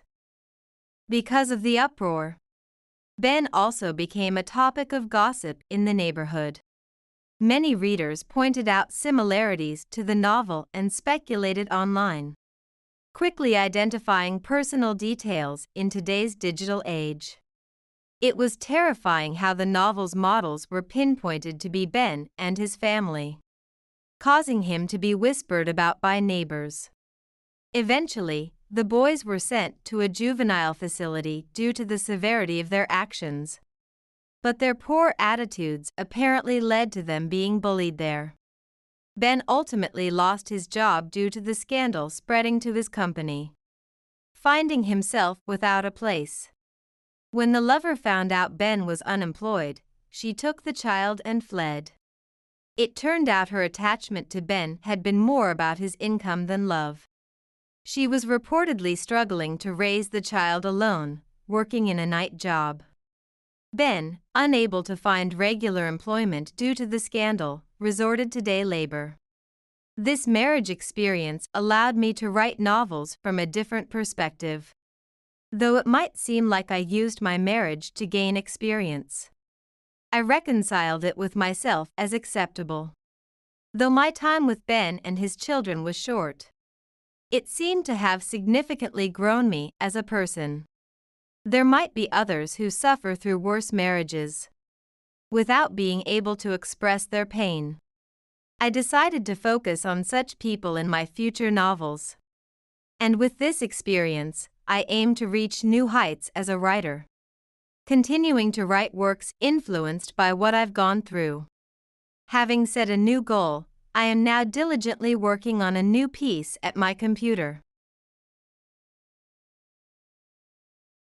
The incessant beeping of hospital machines jolted me awake. My eyes fluttered open, struggling to adjust to the harsh fluorescent lights above. Where was I? What happened? The last thing I remembered was feeling dizzy while folding laundry, and then nothing. Mrs. Thompson? Emily? Can you hear me? A gentle voice pierced through my confusion. I turned my head slightly, wincing at the stiffness in my neck, to see a kind-faced nurse standing beside my bed. Yes, I croaked, my throat dry and scratchy. What happened? The nurse smiled sympathetically. You collapsed at home, dear. Your husband brought you in yesterday afternoon. The doctor will be here shortly to discuss your condition. My husband, Scott. Where was he? I scanned the room, but there was no sign of him. No flowers, no get-well card, nothing to indicate he'd been here at all. As if reading my mind, the nurse added, Your husband left shortly after bringing you in. Well, he said he had to get back to work. Of course he did. I shouldn't have expected anything different, but the sting of disappointment was sharp nonetheless. Before I could dwell on it further, a tall man in a white coat entered the room. Mrs. Thompson, I'm Dr. Reeves. How are you feeling? Tired, I admitted. Very, very tired. He nodded, jotting something down on his clipboard. That's to be expected. Emily, we've run some tests, and I believe you're suffering from chronic fatigue syndrome. The words hit me like a ton of bricks. Chronic fatigue syndrome? But I had so much to do. Sarah needed me, the house needed cleaning, Scott's mother needed care. I can't have chronic fatigue syndrome, I protested weakly. I have responsibilities. Dr. Reeves's expression softened. I understand, but your health has to come first. You've been pushing yourself too hard for too long. Your body is telling you to slow down. As the doctor continued explaining the condition and potential treatments, my mind wandered. How would Scott react? Would he finally step up and help more around the house? Would he hire someone to assist with his mother's care? The sound of familiar footsteps in the hallway snapped me back to attention. Scott appeared in the doorway, his face a mask of irritation. There you are, he said, as if I'd inconvenienced him by being hospitalized. When can she come home, Doc? I've got a big presentation tomorrow, and I need her to watch Sarah. Dr. Reeves frowned. Mr. Thompson, your wife is very ill. She needs rest and support, not additional stress. Scott waved his hand dismissively. She's always tired. A little rest and she'll be fine, right, Em? I stared at him, speechless. How could he be so callous? Where was the man I'd fallen in love with, the one who'd promised to support me through thick and thin? Scott, I began, my voice trembling. Didn't you hear what the doctor said? I'm sick. I need help. He rolled his eyes. Come on, Emily. We all get tired sometimes. You just need to push through it. Push through it? I echoed, anger rising in my chest. I've been pushing through it for years, taking care of your mother, raising our daughter, managing the house, all while you focus on your precious career. I can't do it anymore, Scott. I won't. The room fell silent. Dr. Reeves cleared his throat awkwardly. Perhaps we should continue this discussion later. Mrs. Thompson needs her rest. Scott shrugged. Fine. I'll be back tomorrow to pick you up, figure out what to do about Sarah. With that, he turned and left, not even bothering to say goodbye. As the door closed behind him, I felt something inside me snap. Tears welled up in my eyes, a mixture of frustration, anger, and despair. How had my life come to this? When had my loving husband turned into this uncaring stranger? I closed my eyes, exhaustion washing over me. One thing was certain. Things couldn't go on like this. Something had to change, and soon. Little did I know, this was just the beginning of a journey that would test my strength, reshape my life, and ultimately lead me to rediscover myself. As I lay in my hospital bed, memories of happier times flooded my mind. I couldn't help but think back to the day Scott and I got married. How full of hope and love we were. Where had it all gone wrong? The turning point came 5 years ago, just after Sarah was born. I was still on maternity leave when we got the call that changed everything. Emily, it's Mom. Scott's voice cracked over the phone. She's had a stroke. The doctors, they don't know if she'll recover fully. My heart sank. Oh, Scott, I'm so sorry. What can I do? There was a long pause before he replied, We need to talk about our options.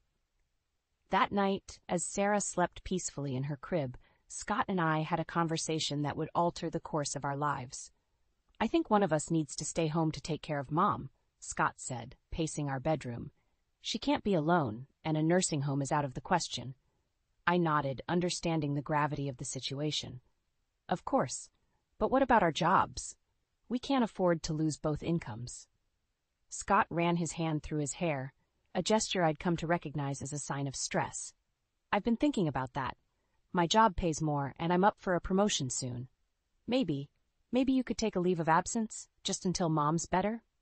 I hesitated.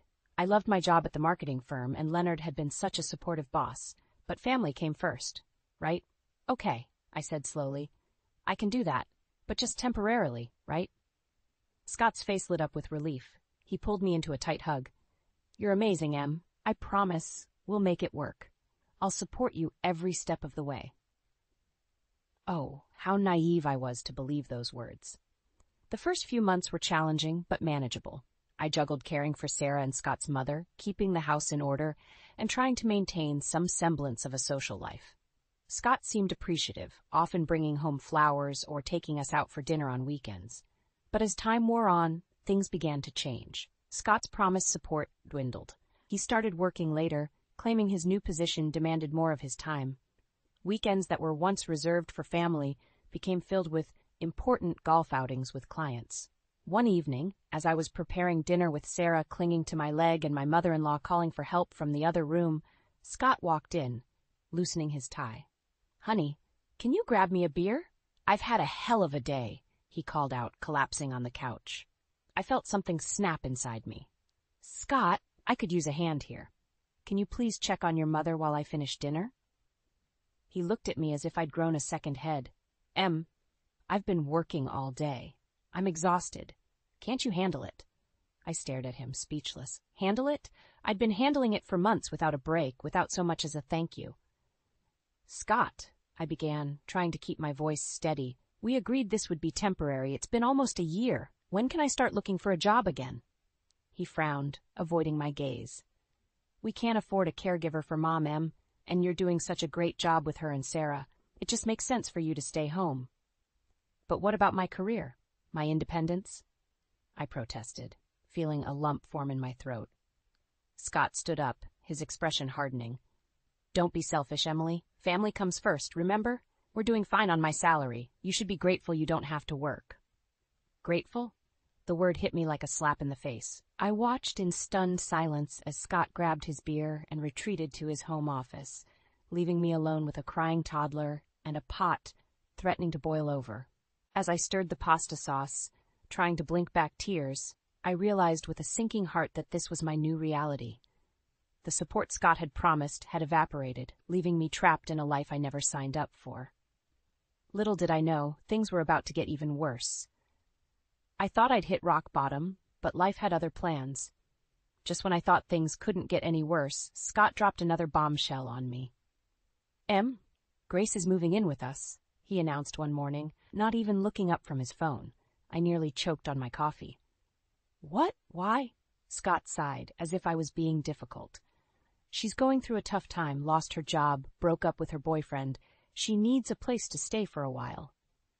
And you didn't think to discuss this with me first? I asked, trying to keep my voice level. He finally looked at me, his expression a mixture of annoyance and dismissal. It's my sister, Emily. What was there to discuss? I bit my tongue, knowing any argument would fall on deaf ears. But inside, I was screaming. How was I supposed to manage another person in this house? Grace arrived the next day, suitcases in tow, and not a word of thanks. From the moment she stepped through the door, it was clear she had no intention of making things easier for me. Emily, be a dear and take my bags upstairs, she said, breezing past me to plop herself on the couch. I stared at her in disbelief. Grace, I'm in the middle of making lunch for Sarah and your mother. Could you maybe... Oh, come on, she interrupted, rolling her eyes. It's not like you have anything else to do all day. I felt my cheeks burn with anger and humiliation. Is that what they all thought? That I just sat around eating bonbons while magically keeping the house clean and everyone fed and cared for? Days turned into weeks, and Grace showed no signs of looking for a job or contributing to the household in any way. Instead, she criticized everything I did, from how I folded laundry to the meals I prepared. One afternoon, as I was trying to coax Sarah into eating her vegetables while simultaneously helping Scott's mother with her physical therapy exercises, Grace sauntered into the kitchen. Emily, where's my blue blouse? I told you I needed it clean for my lunch date tomorrow. I took a deep breath, counting to 10 in my head. Grace, I haven't had time to do laundry today. I've been a bit busy, as you can see. She scoffed. Busy? Please, you're home all day. How hard can it be to throw in a load of laundry? Something inside me snapped. How hard can it be? Are you kidding me? I'm taking care of a 4-year-old and an elderly woman with health issues. I'm cooking, cleaning, doing therapy exercises, managing doctor's appointments, and a million other things. And you have the audacity to complain about your laundry? Grace looked taken aback by my outburst. Well, I just thought. No, you didn't think, I cut her off. None of you do. You all just take, and I'm expected to give and give until there's nothing left of me. The room fell silent. Sarah looked up at me with wide, confused eyes. Scott's mother shifted uncomfortably in her chair, and Grace just stared at me like I'd grown a second head. Just then, Scott walked in, oblivious to the tension in the room. Hey, what's for dinner? I'm starving. I looked at him, then at Grace, then back at the mess of half-eaten vegetables on Sarah's plate. Something inside me crumbled. Make your own dinner, I said quietly, my voice shaking. I'm done. I turned and walked out of the kitchen, ignoring the chorus of confused voices behind me. I climbed the stairs, each step feeling heavier than the last. When I reached our bedroom, I closed the door and sank to the floor, my back against the wall. As tears streamed down my face, I realized I couldn't go on like this. Something had to give, and if I didn't make a change soon, that something would be me. But how could I possibly fix this mess I'd found myself in? Little did I know, my breaking point was just around the corner, and it would force everyone to confront the reality of our situation head-on. The days following my breakdown blurred together in a haze of exhaustion and resentment. I went through the motions, caring for Sarah and Scott's mother, but I felt like a ghost in my own home. Scott and Grace carried on as if nothing had happened, their indifference a constant reminder of my invisibility. One morning, as I was preparing breakfast, a wave of dizziness hit me. I gripped the kitchen counter, trying to steady myself, but the room kept spinning. I heard Sarah's voice, distant and muffled, calling Mommy. Then, darkness. I woke up in a hospital bed, the familiar beeping of machines surrounding me. A nurse was adjusting my IV, her face etched with concern. What happened? I croaked, my throat dry and scratchy. You collapsed at home, Mrs. Thompson. Your daughter called 911. You've been unconscious for almost 24 hours. My heart raced. Sarah, where was she? And Scott's mother? Who was taking care of them? As if reading my mind, the nurse added, Your husband brought your daughter to visit earlier. They've gone home now. Of course they had. Heaven forbid Scott miss a day of work to be with his hospitalized wife. Dr. Reeves entered the room, his expression grave. Emily, I'm afraid your condition has worsened. Your body is showing signs of severe stress and exhaustion. We need to discuss some lifestyle changes. I laughed bitterly. Lifestyle changes? Doctor? You don't understand. I can't just... You can, and you must, he interrupted firmly. If you continue like this, you're risking permanent damage to your health. As Dr. Reeves outlined a treatment plan, tears welled up in my eyes. How could I possibly follow his advice? Who would take care of everyone if I didn't? A soft knock on the door interrupted our conversation. To my surprise, my mother, Margaret, walked in. Oh, Emily, she gasped, rushing to my bedside. Why didn't you call me sooner? I broke down then, years of pent-up frustration and pain pouring out. Margaret held me, stroking my hair like she did when I was a child. It's okay, sweetheart, she murmured. I'm here now. We'll figure this out together. Over the next few days, Margaret became my rock. She listened without judgment as I poured out the whole sordid story. Scott's broken promises, Grace's entitled behavior, the constant demands that had driven me to this breaking point. Emily, she said finally, her voice filled with a mix of sadness and determination, this can't go on. You need to stand up for yourself. But how? I whispered, feeling more helpless than ever. I have nowhere to go, no job, no money of my own. Margaret squeezed my hand. That's not true. You have me, and you're stronger than you know. Just then, Scott and Grace burst into the room, their faces twisted with annoyance rather than concern. Emily, this has gone on long enough, Scott declared. We need you back home. Things are falling apart without you. Grace nodded in agreement. Honestly, Emily, I don't know why you're making such a big deal out of this. We all get tired sometimes. I stared at them, shocked by their callousness. But before I could respond, Margaret stood up, her eyes flashing with anger. How dare you? She hissed. Your wife, your sister-in-law, is lying in a hospital bed, and all you can think about is your own convenience? Scott and Grace looked taken aback, clearly not used to being challenged. "Now listen here," Scott began, but Margaret cut him off. "No, you listen. This ends now. Emily is coming home with me when she's discharged. You two can figure out how to manage on your own for a change." As Scott and Grace sputtered in protest, I felt a surge of something I hadn't experienced in years. Hope. For the first time in so long, I wasn't alone in this fight. I looked at my mother, then back at Scott and Grace. In that moment, I made a decision that would change everything. "She's right," I said, my voice stronger than I expected. "I'm done being your doormat. It's time for things to change." The look of shock on their faces would have been comical if the situation wasn't so serious. As they stormed out of the room, hurling threats and insults, I realized the real battle was just beginning. But with my mother by my side, I finally felt ready to fight. The day I was discharged from the hospital felt like the first day of a new life. With Margaret by my side, I packed my bags and left without a word to Scott or Grace. Their absence spoke volumes about where I stood in their priorities. As we drove to my mother's house, I felt a mix of relief and anxiety. "What about Sarah?" I asked, my voice trembling. Margaret squeezed my hand.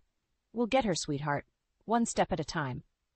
Over the next few days, I focused on regaining my strength, while Margaret helped me strategize. We knew confronting Scott and Grace wouldn't be easy, but we never anticipated the bombshell that was about to drop. It was a quiet Tuesday afternoon when my phone buzzed with a text from an unknown number. "Emily, it's Leonard, your old boss. We need to talk. It's important." My heart raced as I dialed his number. "Leonard, what's going on?" His voice was grave.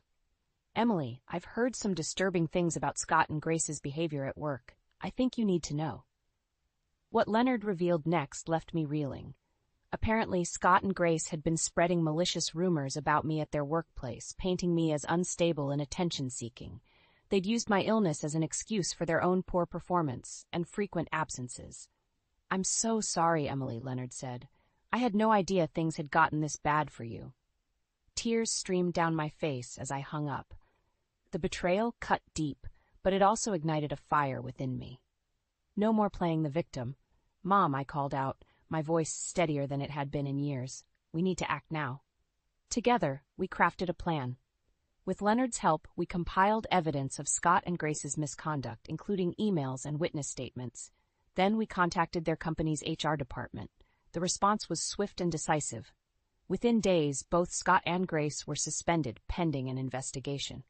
The news spread quickly, and suddenly, my phone was buzzing with messages of support from old colleagues and friends. But the real test came when Scott showed up at Margaret's house, his face a mask of fury. "What the hell do you think you're doing?" he shouted as I opened the door. "You're ruining everything." I stood my ground, looking him straight in the eye. "No, Scott, you did that all on your own."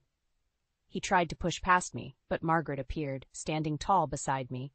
"You need to leave, Scott," she said firmly, "unless you want us to call the police." As he stormed off, hurling threats and insults, I felt a weight lift from my shoulders. For the first time in years, I was standing up for myself. But our victory was short-lived. The next day, I received a call from my lawyer. Scott was filing for full custody of Sarah, claiming I was an unfit mother due to my health issues. My world tilted on its axis. The thought of losing Sarah was unbearable. I collapsed onto the couch, my breath coming in short gasps.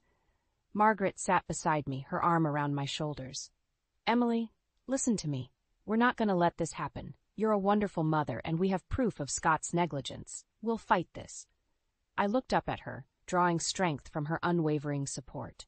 "You're right," I said, wiping away my tears. "I've come too far to give up now." In that moment, I made a decision that would change the course of our lives forever. I wasn't just going to fight for custody. I was going to expose Scott and Grace for who they truly were. I picked up my phone and dialed Leonard's number. "Leonard, it's Emily. I need your help one more time. It's time to tell our story." As I hung up, I felt a mix of fear and determination. The road ahead would be tough, but for the first time in years, I felt truly alive. This wasn't just about me anymore. It was about standing up for every person who'd ever been silenced or taken for granted. The battle was far from over, but I was ready to fight. And this time, I wouldn't be fighting alone. The day of the custody hearing arrived with a suffocating tension. As I sat in the courthouse waiting room, my hands trembled despite Margaret's reassuring presence beside me. Scott and Grace hadn't arrived yet, but their absence only heightened my anxiety. "You've got this, Emily," Margaret whispered, squeezing my hand. "Remember, we have the truth on our side." I nodded, trying to draw strength from her words. Just then, the doors burst open and Scott strode in with Grace close behind. Their faces were masks of cold determination, and my heart sank at the sight. "Emily," Scott sneered, his voice dripping with disdain, "I hope you're ready to say goodbye to Sarah. No judge in their right mind would grant custody to someone as unstable as you." Before I could respond, Grace chimed in. "Really, Emily, this whole charade is pathetic. Just give up now and save everyone the trouble." I felt my resolve wavering under their cruel words, but Margaret stood up, her eyes flashing with anger. "That's enough, both of you. You should be ashamed of yourselves." Scott opened his mouth to retort, but was interrupted by a familiar voice behind us. I couldn't agree more. We all turned to see Leonard standing there, a portfolio tucked under his arm and a determined expression on his face. "Leonard?" Scott sputtered, his composure cracking. "What are you doing here?" Leonard stepped forward, placing a supportive hand on my shoulder. "I'm here to make sure the truth comes out, Scott. All of it." The color drained from Scott and Grace's faces as Leonard began to speak. He detailed their workplace misconduct, the lies they'd spread about me, and the evidence he'd gathered of their neglect and emotional abuse.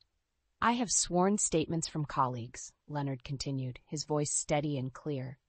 "They all attest to Scott and Grace's behavior and the toll it took on Emily, not to mention the records of Emily's medical condition, directly resulting from the stress they put her under." Scott's face contorted with rage. "You can't do this," he shouted, lunging towards Leonard. In that moment, everything seemed to move in slow motion. I saw Scott's fist flying towards Leonard's face, heard Margaret's gasp of shock, and felt a surge of adrenaline course through my body. Without thinking, I stepped between them, my hand shooting up to catch Scott's wrist mid-air. "Stop!" I commanded, my voice stronger than I'd ever heard it. The room fell silent, all eyes on us. Scott stared at me, shock and confusion replacing his anger. "This ends now," I said, my voice shaking but resolute. "I'm not your punching bag anymore, Scott. I'm not your maid, or your scapegoat, or your doormat. I'm a person, a mother, and I deserve respect." I turned to face the stunned onlookers, including our lawyer and the court officials who had rushed in at the commotion. "This is who they really are," I declared, gesturing to Scott and Grace. "Bullies who resort to violence when they don't get their way. Is this really who you think should have custody of a child?" The silence that followed was deafening. Then, slowly, people began to nod. I saw looks of sympathy and understanding replace the doubt and skepticism that had been there before. As security guards approached to escort Scott and Grace out, I felt a wave of exhaustion wash over me. The adrenaline was wearing off, leaving me feeling drained and vulnerable. But as I looked around at the supportive faces of Margaret, Leonard, and even strangers who had witnessed the scene, I realized something profound. I wasn't alone anymore. I had found my voice, and people were finally listening. As we were called into the courtroom, Margaret squeezed my hand one last time. "You did it, Emily," she whispered. "No matter what happens now, you've already won." I took a deep breath and stepped forward, ready to face whatever came next. The battle wasn't over, but for the first time, I truly believed I could win. The courtroom felt like a battlefield as I took the stand. Scott's lawyer, a sharp-eyed woman in a crisp suit, approached with a predatory smile. "Mrs. Thompson," she began, her voice dripping with false sympathy. "You claim my client has been neglectful, yet you willingly quit your job to care for his mother. Wasn't that your choice?" I took a deep breath, feeling the weight of everyone's eyes on me. "It was a decision we made together," I replied, my voice steadier than I felt. "Scott promised to support me. He didn't." The lawyer's smile tightened. "And yet you never sought employment again. Isn't it true that you became dependent on my client?" I felt a flash of anger. I was caring for his mother, our daughter, and managing our home. That is work, even if it's unpaid. As the questioning continued, I could see Scott and Grace whispering to each other, smug smiles on their faces, but I refused to let them intimidate me. I recounted every broken promise, every dismissive comment, every moment I felt invisible in my own home. When it was our turn, Leonard took the stand. He presented emails, performance reviews, and witness statements that painted a damning picture of Scott and Grace's behavior at work and their lies about me. Your Honor, Leonard concluded, his voice firm, Emily Thompson is not only a capable and loving mother, but also a victim of prolonged emotional abuse and neglect. The judge's expression was unreadable as she called for a recess. As we filed out of the courtroom, I felt a mix of hope and terror. Had we done enough? In the hallway, Scott cornered me, his face twisted with rage. You think you've won? He hissed. I'll make sure you never see Sarah again. You're nothing without me, Emily. Nothing. I stood my ground, even as my heart raced. You're wrong, Scott. I'm everything I need to be, with or without you. Just then, Margaret appeared at my side, her presence a shield against Scott's venom. Step away from my daughter, she warned, her voice low and dangerous. As Scott retreated, I felt a surge of gratitude for my mother's unwavering support. But the moment was short-lived as we were called back into the courtroom. The judge's decision felt like it took an eternity. With each passing second, my anxiety grew. What if she didn't believe me? What if I lost Sarah? In the matter of custody, the judge began, her voice echoing in the silent courtroom, I find in favor of the plaintiff, Emily Thompson. The world seemed to stop. I heard Margaret's gasp of joy, saw Scott's face contort in disbelief, but it all felt distant, unreal. Furthermore, the judge continued, given the evidence presented, I'm granting Mrs. Thompson's petition for divorce on grounds of emotional cruelty. Mr. Thompson will pay alimony and child support as outlined in the settlement proposal. As the reality of the judge's words sank in, I felt a tidal wave of emotions threaten to overwhelm me. Relief, joy, vindication, but also a deep, aching sadness for the life I had lost and the years I could never get back. Outside the courtroom, as reporters clamored for statements and Scott and Grace skulked away in defeat, I turned to Margaret and Leonard. Thank you, I whispered, tears streaming down my face. I couldn't have done this without you. Margaret pulled me into a fierce hug. You did this, Emily. You found your strength. Leonard nodded, smiling warmly. You've got a bright future ahead, Emily, and if you ever want to return to work, there's a place for you at the company. As we walked out of the courthouse, I felt like I was stepping into a new world. The road ahead was uncertain, but for the first time in years, I felt hope. I had my daughter, my freedom, and a chance to rediscover who Emily Thompson really was. The battle was over, but my journey was just beginning. And this time, I was ready to face whatever came next, on my own terms. 6 months after the divorce, I stood in front of the mirror, hardly recognizing the woman staring back at me. Gone were the dark circles under my eyes and the perpetual look of exhaustion. In their place was a spark of life I hadn't seen in years. Mommy, are you ready? Sarah called from the living room, her voice filled with excitement. I smiled, adjusting my blouse one last time. Coming, sweetie. As we drove to Sarah's first day of kindergarten, I marveled at how much had changed. With the settlement from the divorce, I'd been able to buy a small house for us, close to my mother and in a good school district. I'd even started working part-time at Leonard's company, slowly rebuilding my career. Dropping Sarah off at school, I felt a pang of emotion. Have a great day, honey, I said, hugging her tight. Mommy loves you. As I watched her skip into the classroom, I realized how far we'd both come. No longer was she the timid child afraid of her father's mood swings. She was blossoming, free from the tension that had once filled our home. Returning home, I found a familiar car parked in my driveway. My heart sank as I saw Scott leaning against it, a bouquet of flowers in his hand. Emily, he said as I approached, his voice uncharacteristically soft. Can we talk? I hesitated, then nodded, leading him to the porch. We sat in silence for a moment before he spoke. I've been doing a lot of thinking, Scott began, and I'm sorry for everything. I was a terrible husband and father. I took you for granted, and I see that now. I listened, my emotions a swirling mix of anger, sadness, and a tiny flicker of the love we once shared. I've changed, he continued, hope creeping into his voice. I've been going to therapy, working on myself. I want us to try again, for Sarah's sake, and for ours. For a moment, I was tempted. The idea of a whole family, of the life I'd once dreamed of, dangled tantalizingly before me. But then I remembered. The lonely nights, the constant criticism, the feeling of invisibility. I remembered the strength it took to stand up for myself, to build this new life.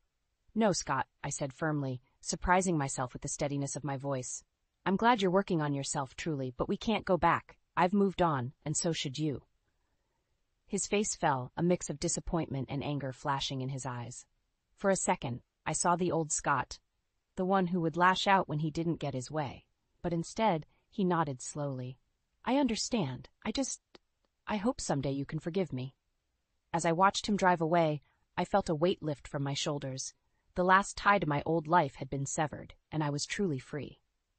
That evening, as Sarah and I sat at our little dining table, eating dinner and giggling over her stories from school, I felt a profound sense of peace wash over me. "Mommy," Sarah said suddenly, her little face serious, "are you happy now?" I looked at her, this beautiful child who had been my anchor through the storm, and felt tears prick my eyes. "Yes, sweetheart," I replied, my voice thick with emotion. "Mommy is very happy." Later, as I tucked Sarah into bed, I thought about the journey we'd been on. The pain, the struggle, the moments of despair, but also the triumph, the rediscovery of my strength, and the unbreakable bond I'd formed with my daughter. I realized then that this wasn't just an ending. It was a beginning, a chance to write a new story, one where I was the author of my own happiness. As I closed Sarah's bedroom door, I whispered a quiet thank you to the universe, for the challenges that had shaped me, for the people who had supported me, and for the strength I'd found within myself. Tomorrow was a new day, full of possibilities, and for the first time in years, I couldn't wait to see what it would bring.